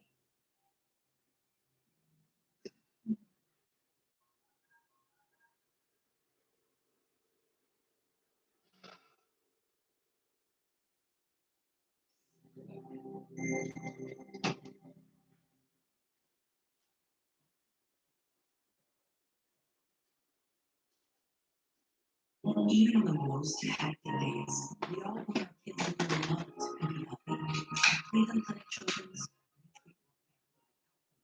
which means our home is always open. We're taking appointments and keeping them safe. Whether it's a checkup or a life-changing procedure, we're here. For the little ones and the old ones, for every care in the world. We make children's. Don't delay. For all appointments, call 833-406-CARE.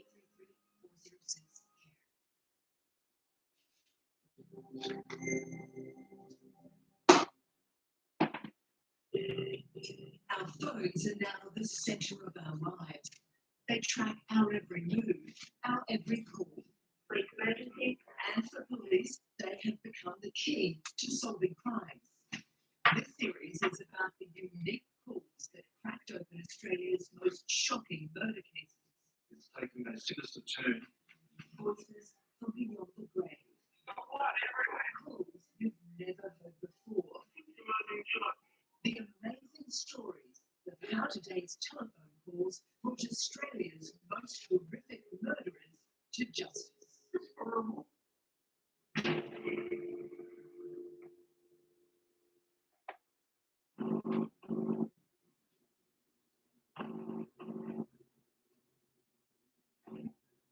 Police emergency.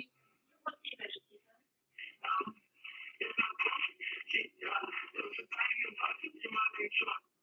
This triple O call in South Australia began a massive hunt for a deranged killer, a murderer whose hate for his victim had reached boiling point. He had police. Margaret's name happened to be at the top. Tonight, the cold-blooded murder of Dr. Margaret Tobin, a woman who championed the rights of the mentally ill. Start to look at it being some sort of assassination, I suppose. Gunned down by a vengeful enemy. When she died, everybody lost. With no direct witnesses to the brutal slaying, it was a series of phone calls that cracked open the case. Well, I saw the picture in the paper. And I was a bit on it about it. He said it might make sense.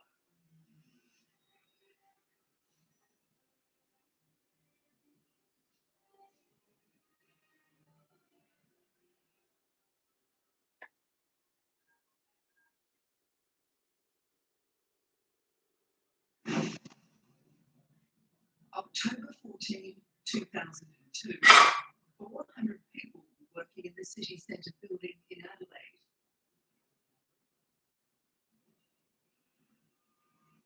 In the lift that afternoon were 3 people and Dr. Margaret Tobin. 2 of them exited on level 7, and Margaret's journey to the next floor was her last.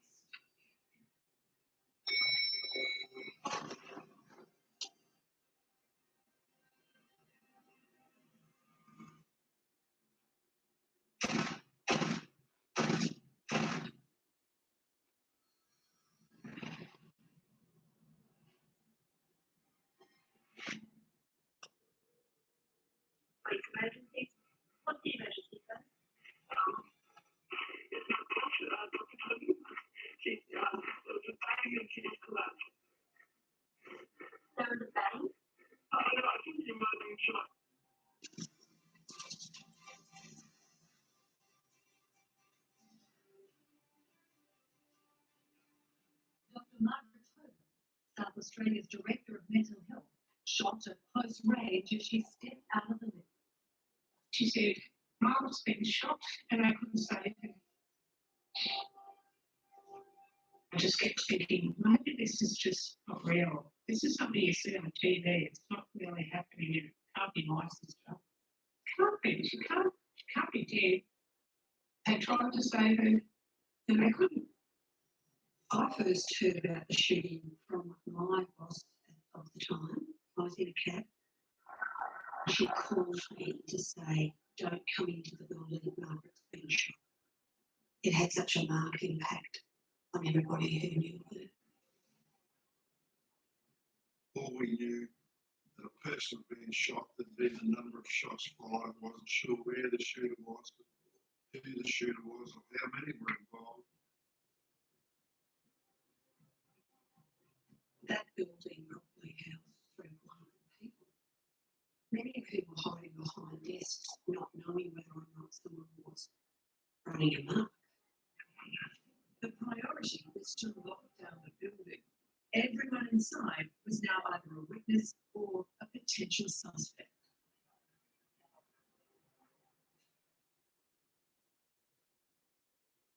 And while every person and bag was checked, Mick Standard was on level 8, trying to form a picture of the brazen killer. Well, the fact that he fired 4 rounds told me that whoever done the shooting was determined to kill the person. You don't fire 4 rounds in the hope that someone's going to. They really wanted to put their table down. We were certainly dealing with a person that knew how to use a handgun.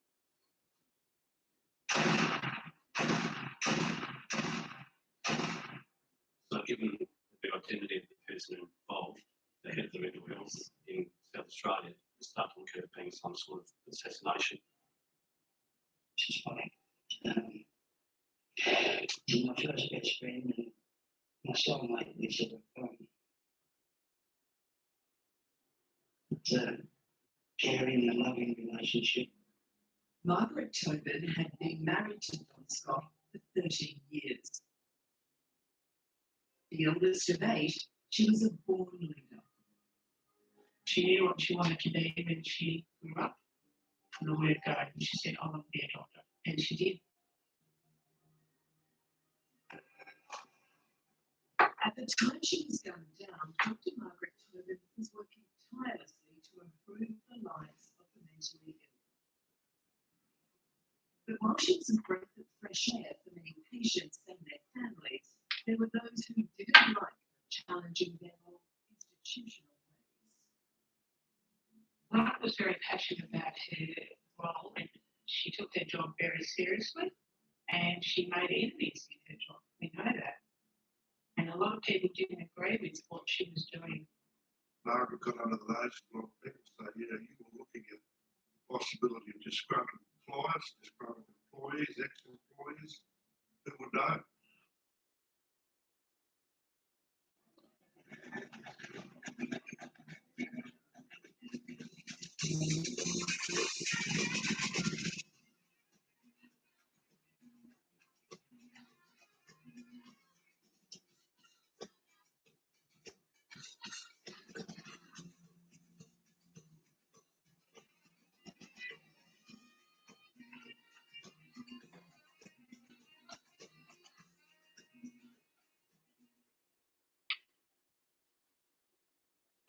Now is the perfect time to make your home feel fresh and inviting for fall.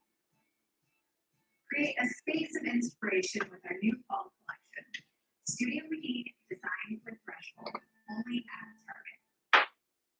Target.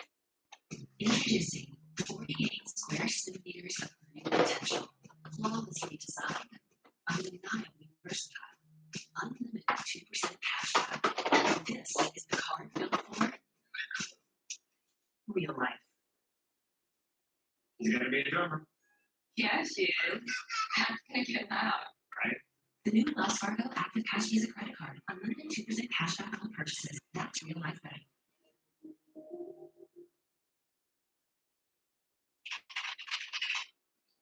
When searching for an AC or heating expert, You'll find there's only one. Right now, at Service Experts Heating and Air Conditioning, save $70 on seasonal maintenance.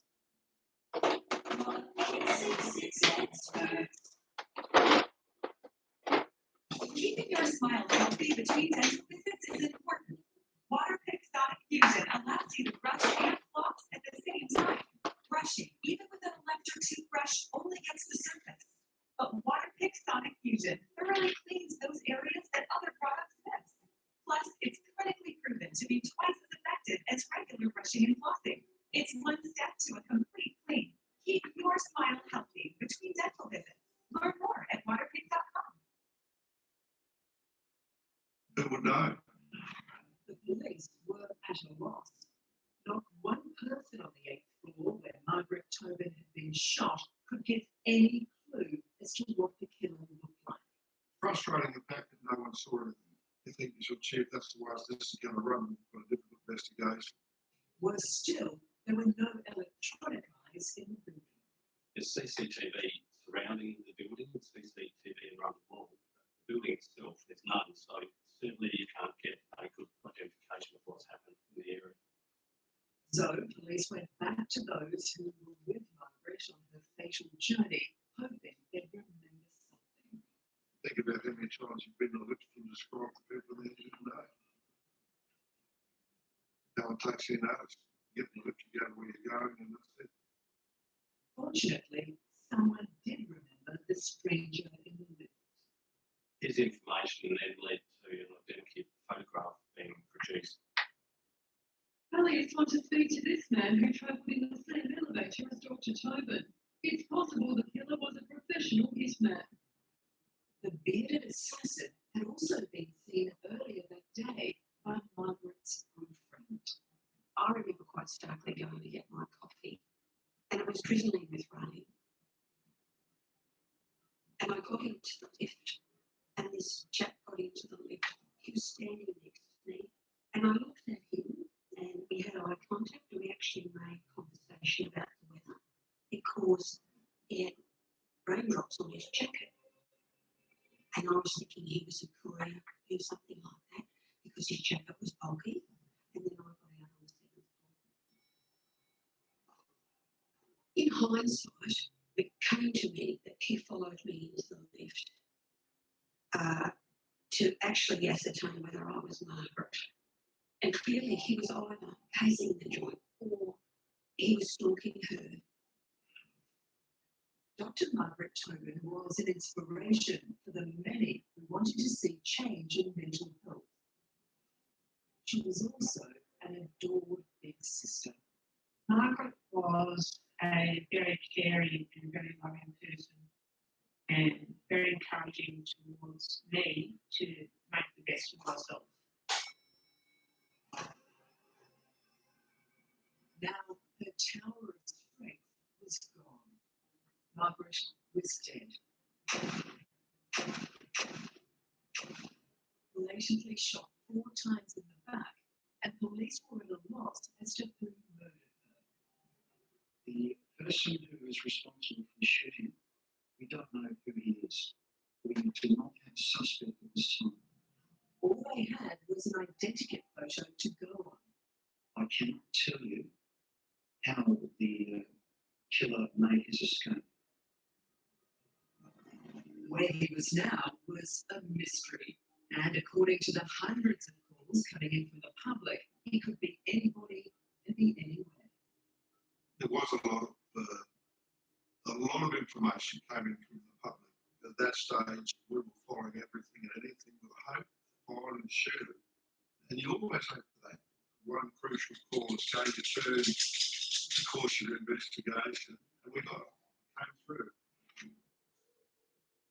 I saw a person matching identikit, and I think he dropped a gun. When the identikit shot came up on the news, my immediate reaction was, that's the guy that I saw. Bob Champion, who was working at the Brisbane Convention Centre 6 months before Margaret Tobin was shot.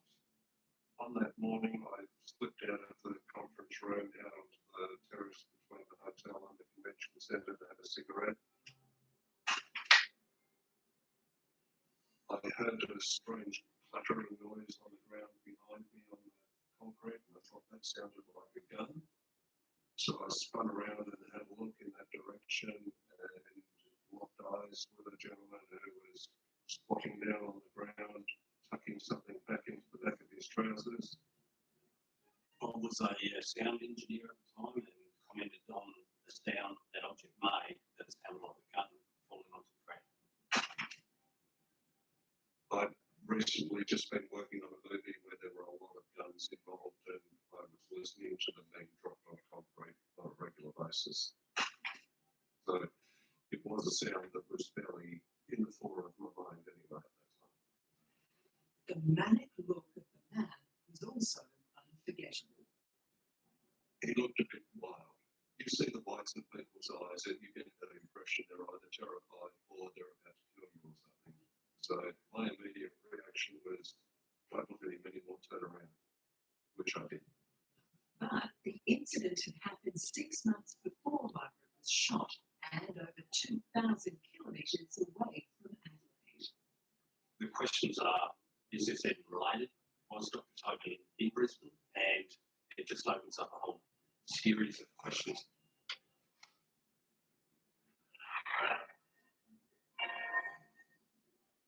Exactly a week after her death, the much-loved and admired Margaret Tobin was given a state funeral. Many were there, including the police, and perhaps her killer. The whole cathedral was surrounded by police outside and on the inside. It was necessary because they hadn't found who'd done it yet. But that took away that personal perspective of a family funeral. That's how I found my heart. In an often thankless role, she was making a difference for the most disadvantaged and alienated people in our community. Getting others to see her vision was a constant battle. But she had always ploughed on.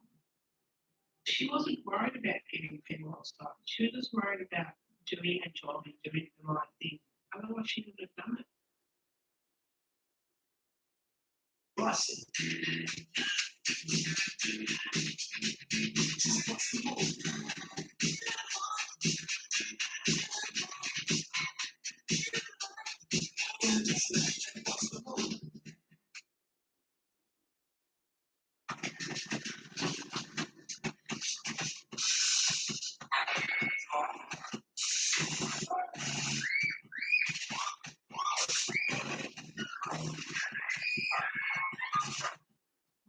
Here. Hear yourself. Think.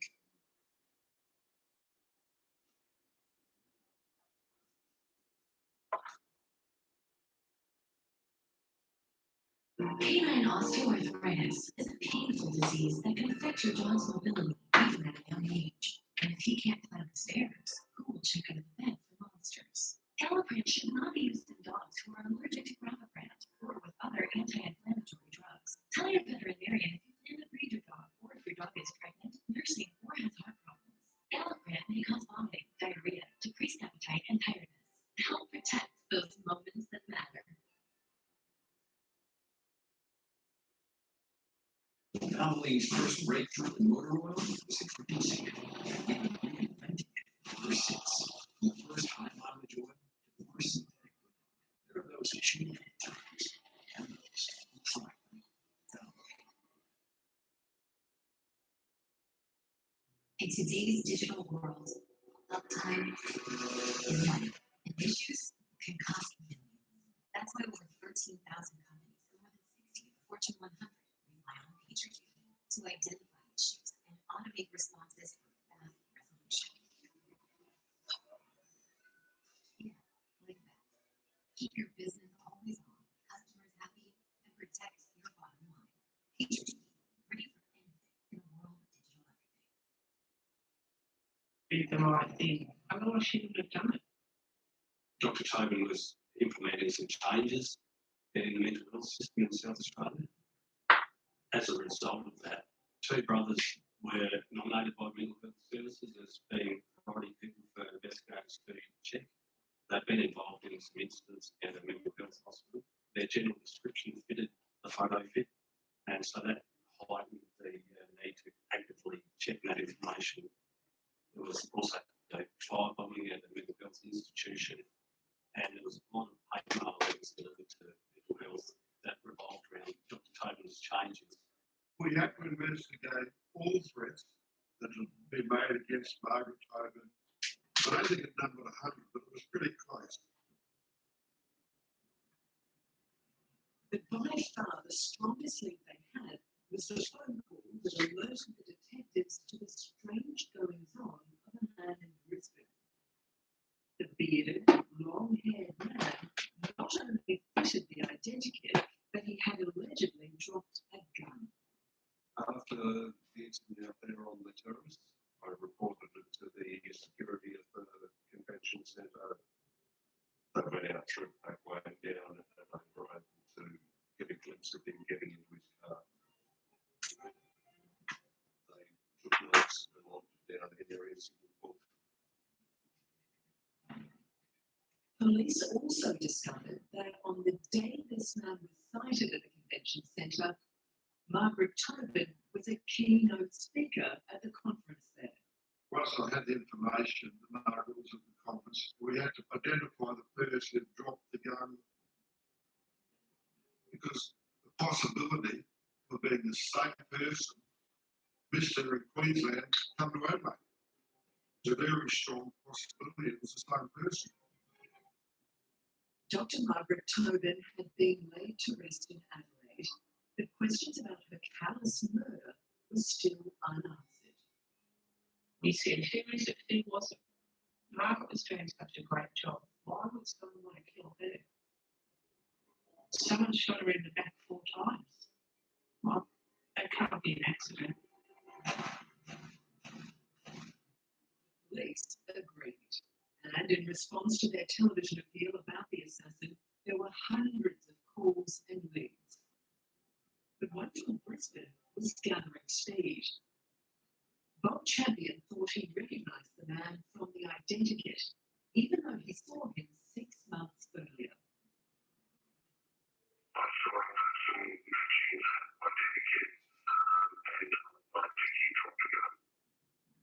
Now, as a result of Bob's keen ear and the convention centre security guard's sharp eye, the police had a registration number of the car the man with the gun left in. Once we had the registration of the car that this weird person Bob had seen and run to, we established that that was a hire car. We established that it was hired in Sydney. We established the name of the person who hired it. The car had been hired by a man by the name of Eric Gassy, who looked remarkably similar to the identikit of the man in the lift. When police did a background check on the 46-year-old, they found no criminal record. However, he did have a gun license. But what really caught their attention was where he used to work. His previous occupation came to light as a psychiatrist, and then his previous employment placements became known, and St. George Hospital was one of those. And Dr. Margaret Tobin had also worked there at the exact same time. We found that Dr. Tobin and Gassy both applied for the same position at the St. George Hospital, and Dr. Tobin had won that position openly. Gassy then, suffering from mental and physical stress, took time off work. But before he returned as a psychiatrist dealing with vulnerable patients, Margaret Tobin asked the medical board for an assessment of his mental health. As a result, Dr. Gassy was diagnosed as being delusional, paranoid, and out of touch with reality. And he was subsequently deregistered. But Gassy's deregistration occurred 5 years before Margaret Tobin was shot. The thought process is that there's a motive to kill Margaret Tobin, but that's a big grudge for someone to hold. So the phone call about the man with the gun had proved to be the breakthrough they needed. But there was still a ton of work to be done to connect the deregistration registered Gazzy to his ex-boss's cold-blooded murder.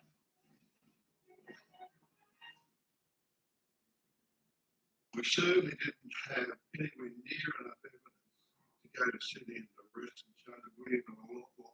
We had to prove it was in Adelaide for a start. One of the first things detectives did was to see if Eric Gazzy might have been following a pattern. So we set out to do inquiries with hire car companies, and that was based on the use of the hire car in Brisbane. Their hunch paid off. Gazzy had hired a car near to his home in Sydney. And the kilometres that that car travelled matched with the kilometres that we would travel from Sydney to Adelaide and return. But on its own, that doesn't prove anything at all. The person using the vehicle could come up with a number of explanations as to the distance. So detectives were sent on the two main routes between Adelaide and Sydney. They went to all of the hotels in between, trying to identify a place that Gazzy may have stayed at and trying to identify records or any CCTV footage that would give assistance. At the same time, with the help of their New South Wales colleagues, the South Australian detectives were granted a search warrant to look for any evidence at Eric Gazzy's house. Mr. Gazzy, we're here for the purpose of executing the search warrant, which I will shortly show you. Dr. Gazzy lived at home with his parents. He had a self-contained unit in the ground floor of a two-storey house. His unit inside the house was quite messy.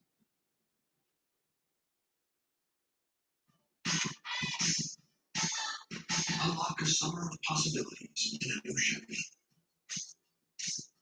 Expand your options and your perspective. Find your next adventure in a new Chevy.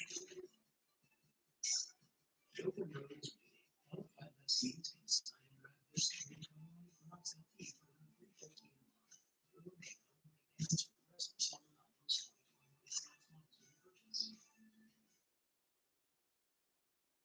25 At Southern New Hampshire University, we never stop celebrating our students. Day one, graduation, to your dream job. That's why we're keeping your tuition low in the 10th year in a row. The affordability and the quality of education, it can be enough to change your life. As a nonprofit university, we believe in making college more affordable for everyone. Southern New Hampshire University, it's just an amazing experience. Find your degree at SCHU. What does it take to bring these trails? Oh, just the essentials, really. Grit, determination, of course, some way. Stand up if you are first generation college student. Stand up if you're a mother. If you are actively employed, a veteran, or you're in a military family, please stand. The world in which we live equally distributes talent, but it doesn't equally distribute opportunity, and paths are not always the same. I will tell you this, Hampshire University can change the whole trajectory of your life.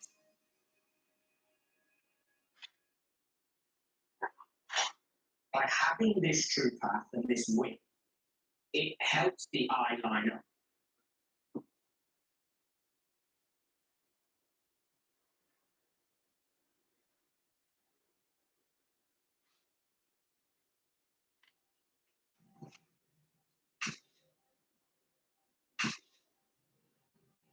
Gazzy was present during that search.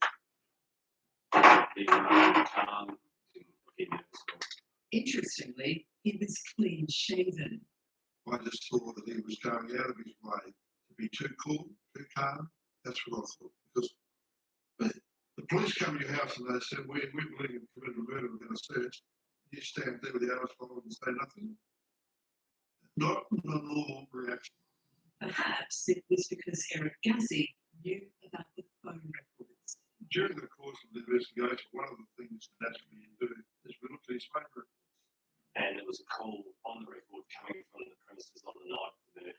At 7:33 on that night, an 18-second call was made from the phone in Gazzy's house.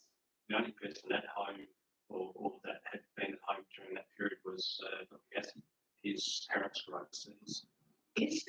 registered doctor had been home and made the call at that very time, then he couldn't have shot Margaret Tobin. If we couldn't prove he was in Adelaide, we couldn't charge him with murder.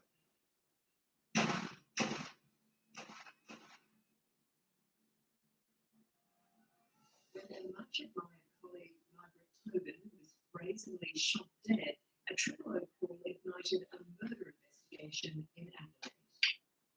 Police emergency? What's the emergency, sir? It's my boss, Dr. Hogan. There was a baby and she just collapsed. There was a baby? I think she might have been shot. Since then, 2 weeks have passed and detectives have followed leads in 3 states.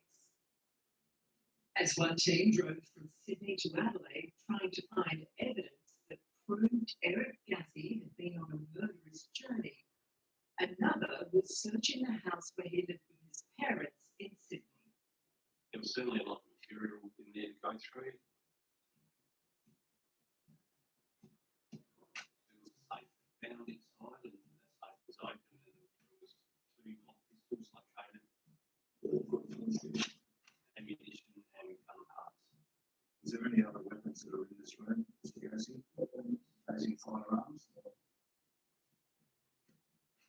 But it was the disturbing material Gassy had filmed on his video camera that provided detectives with more ammunition.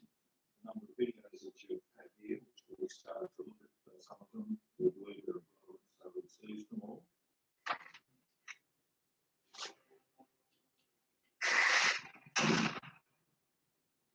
The footage showed the paranoid and deregistered psychiatrist firing his Glock pistol at a target only a few metres in front of him. An assumption you could make is that he's looking at the way he's shooting, he's trying to see if there's any faults in his method. There's not too many other reasons to take that sort of footage that you can think of. In fact, the videos showed Gassy's aim continued to improve and he became a deadly shot. The evidence we were gathering showed that he was developing his skills to follow people, to get close to them and to shoot.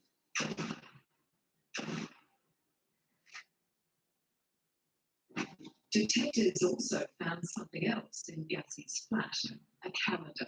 Circled were the exact dates of the conference Margaret Tobin was at in Brisbane. He obviously was looking at opportunity. He'd gone to that Brisbane Convention Centre 6 months earlier and had what was as good as a failed attempt there. What was found was still only some supporting evidence. For Margaret's family, the wait was agonising.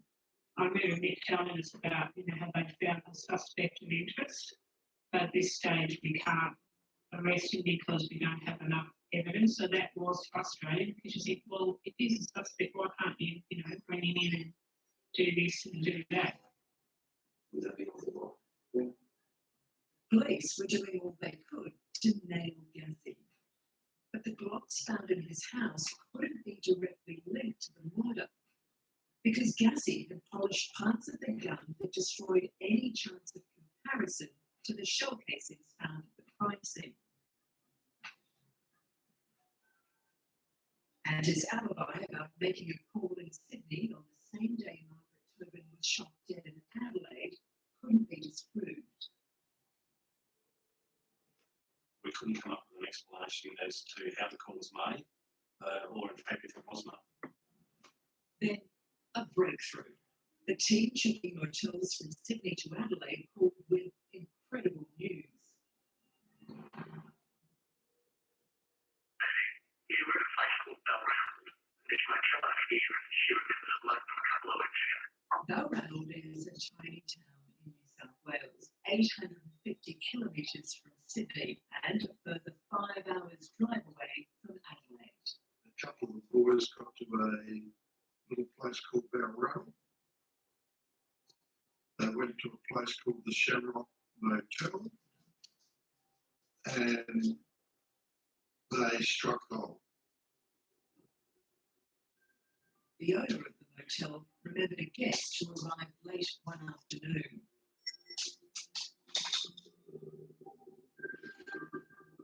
When into the motel, the owner was suspicious of the way he looked.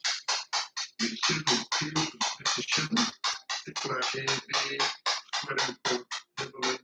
The owner was concerned about him. Come on, so she dog. made an older room, number 17, in case he crashed it. She was certainly suspicious of him and his demeanour and his behaviour, that's for sure. That's why he stuck in her mind. He signed the register as David Hayes. We established who this David Pace was. There was 2 or 3 people, but they weren't in the country, but they weren't even in Australia at the time of the murder. When the owner of the motel was shown a photo lineup, there was no doubt who it was. It was obvious that the person who signed the suit was David Pace. It was not David Pace, in fact, it was Eric Gaskin. That was the afternoon of the 12th of October, 2 days before Margaret Tobin was murdered. But again, it wasn't enough to make an arrest. Come visit Brevik Garden Centers, where we've added a beautiful new greenhouse to grow flowers, truffles, seeds, baskets, and houseplants. Plus, we have pottery, fountains, and decor. Stop into one of our 4 locations today. Brevik Garden Centers, where outstanding service meets best collection.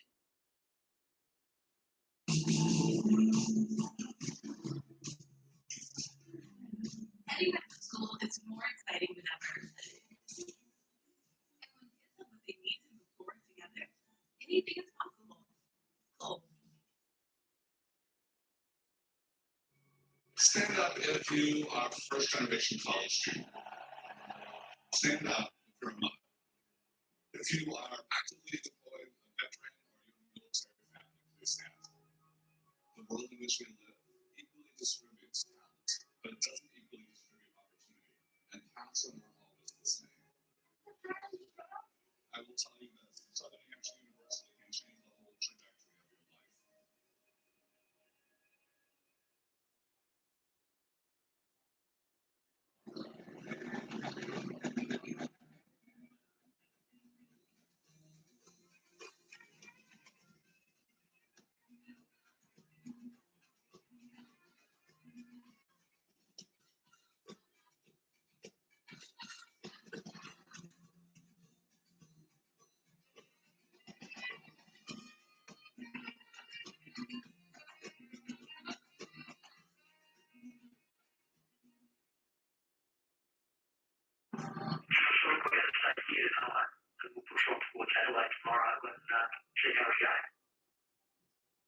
All we've got is a fellow called Eric Gaskin. It was at a convention in Brisbane where my brother was.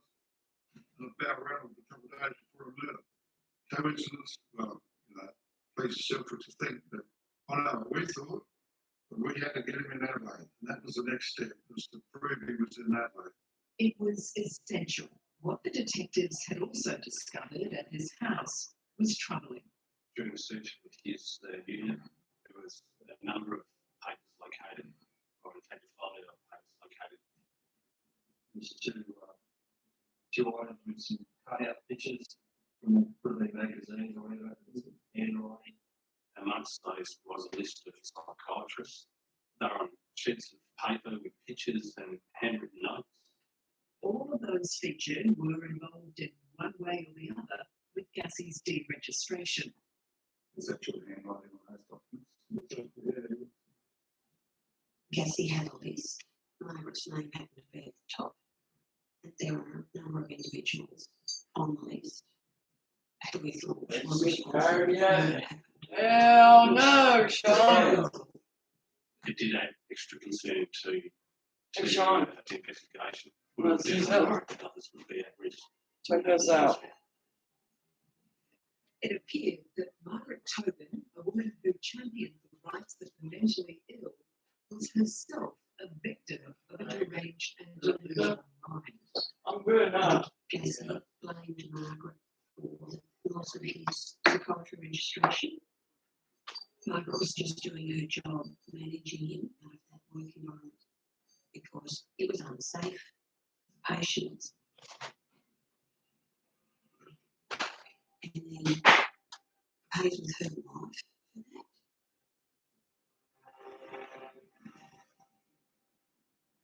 The while the motive and 2 phone calls, one from Brisbane and the other from a small town in New South Wales, had convinced detectives Eric Gassie had killed Margaret Tobin, they couldn't arrest him unless they placed him at the scene of the crime.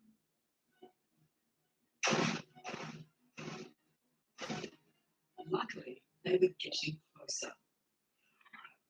In the small country town of Renmark, 300 kilometres away from Adelaide, one of the residents who had been following the investigation on TV suddenly found himself part of the puzzle. We watched our news and heard about this incident in Adelaide. There'd been a murder, it had happened in a government building, and it was a bit of shock. Brenton was the owner of the local petrol station. His was one of hundreds whose footage had been obtained by police on their road trip. They told me at the time they were looking for evidence of this guy that had committed this murder in Adelaide. It may be just that he got fuel at the service station, so that was fine. I gave him 2 weeks worth of tapes. Amongst the hundreds of hours of CCTV footage, it was 10 minutes of that found at Brenton Station that roused the detectives' interest, and they were on the phone straight away.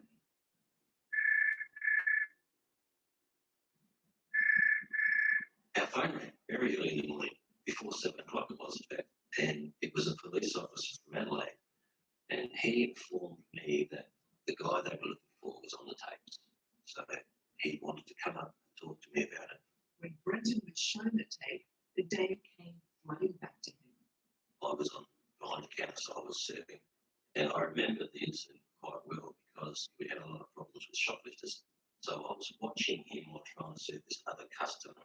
He went over to the fridge and he selected a bottle of water eventually, and he came back and came up behind this gentleman, and he paid with cash and he paid for his fuel and paid for his bottle of water. And I noticed he actually looked up at the camera that was there behind me. The date stamp was the 15th of October, the day after Margaret Tobin had been shot. And then he moved away and then left the service station and went back to his car. And he was basically cleaning his car out. So he cleaned his car out, put it in a bag and put it into one of our rubbish bins. The policeman turned and looked me straight in the eye, quite close, and said, "We want that rubbish."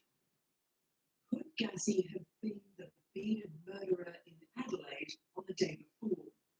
And was he dumping valuable evidence that could link him directly to her murder?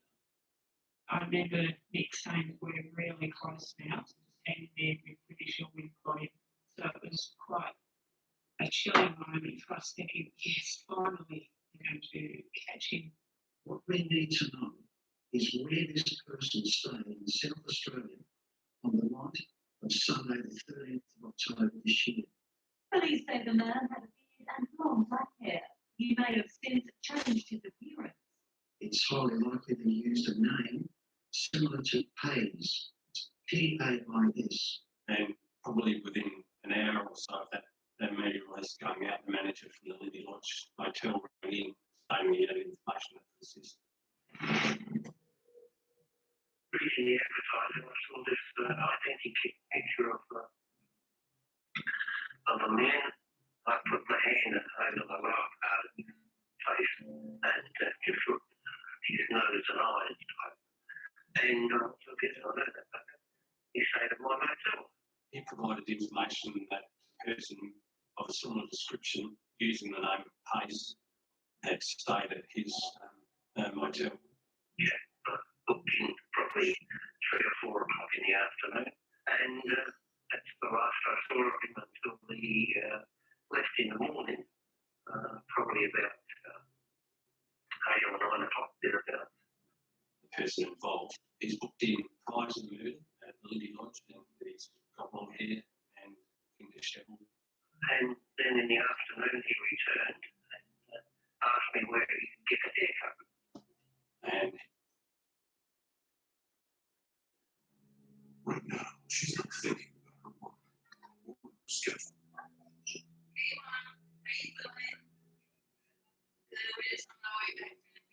She's not she's thinking about something good. So it's her this is most technology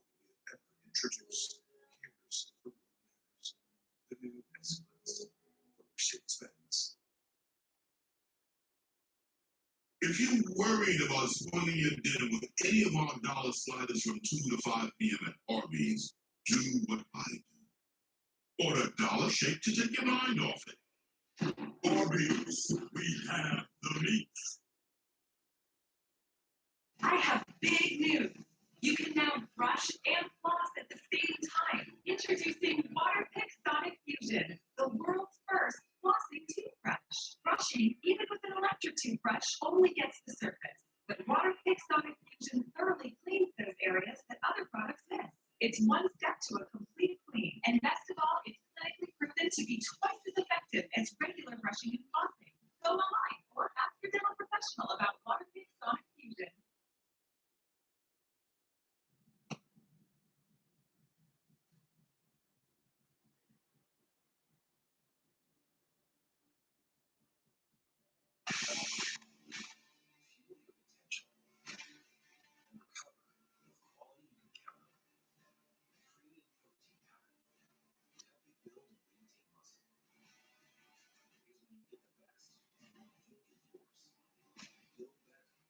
World's best-selling whey protein powder.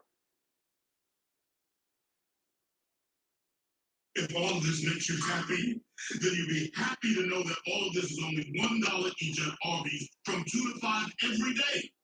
Hope you like happiness. Arby's, we have the meat. And then in the afternoon he returned and asked me where he could get a haircut. And he's gone across to the shopping centre, had his hair cut and his beard shaved. And when he came back, he was completely clean shaven and quite short hair. And I mentioned this to him. I said, well, that's a change. And he made no comment at all. He left the following morning. The information provided by the manager of Oldie Lodge satisfied the investigators that there was a reasonable cause to suspect Gassi as the person responsible for the murder of October. And given the information in relation to the issues in Sydney with the other psychiatrists and the fact that he was now placed in South Australia at the time of the murder, that was a catalyst for a warrant being applied for his arrest. With Gassi living in New South Wales, the detectives prepared to get him extradited. But the case wasn't over. This investigation didn't have an eyewitness. There wasn't any person that did or could come forward that said they saw Gassi shoot Dr. Tobin. So the investigation itself was a classic circumstantial case. When Margaret Tobin was murdered, her loving husband John was completely heartbroken. She was my best friend. So we enjoyed movies, we enjoyed walking, we enjoyed red wine. We just enjoyed each other's company. Now police were leaving no stone unturned to ensure the man who had taken away John's soulmate would be locked away for good. This person of interest. Two critical calls from the public had got the detectives to where they were now. The crucial call we got, really, in my mind, was the one from Queensland. That was the beginning of the end.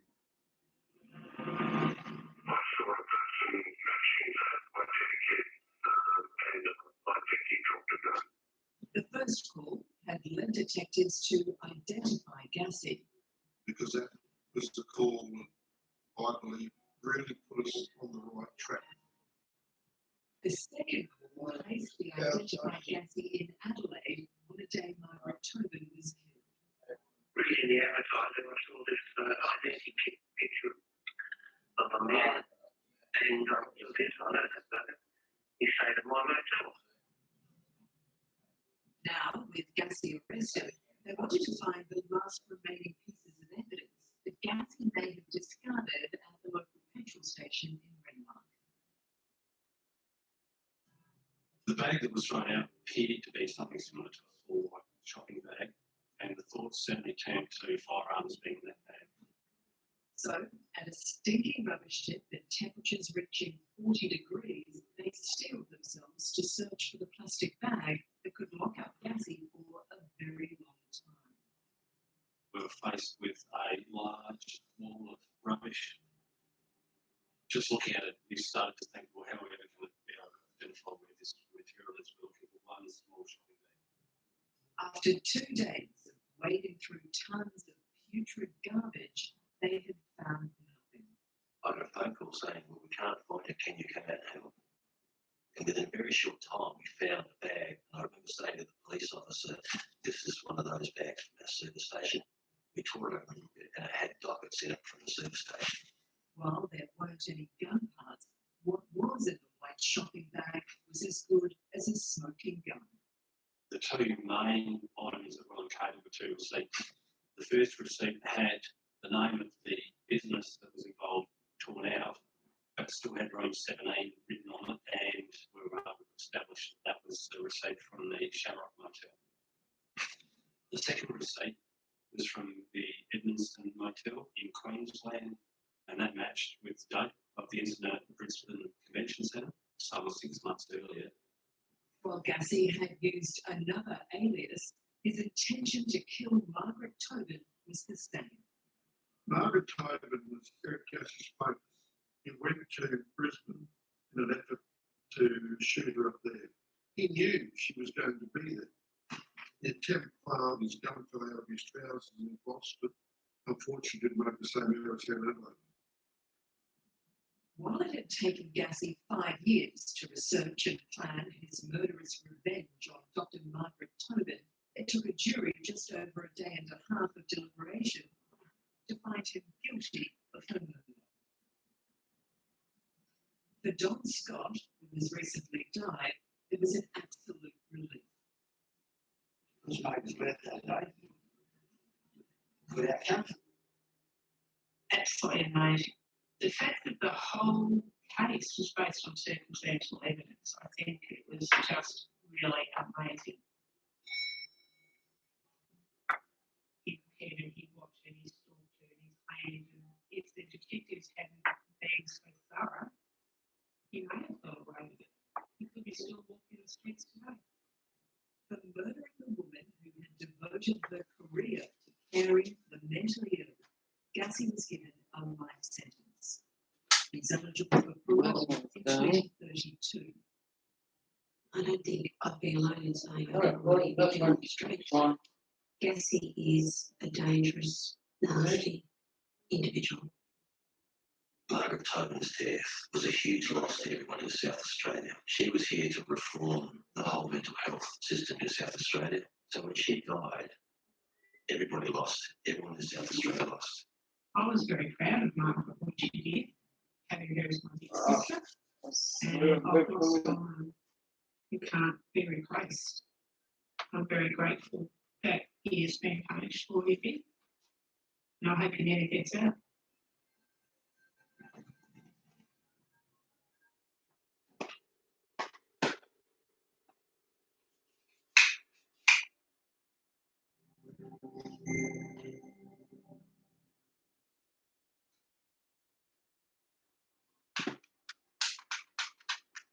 Someday I'll ask you a question that will change me forever.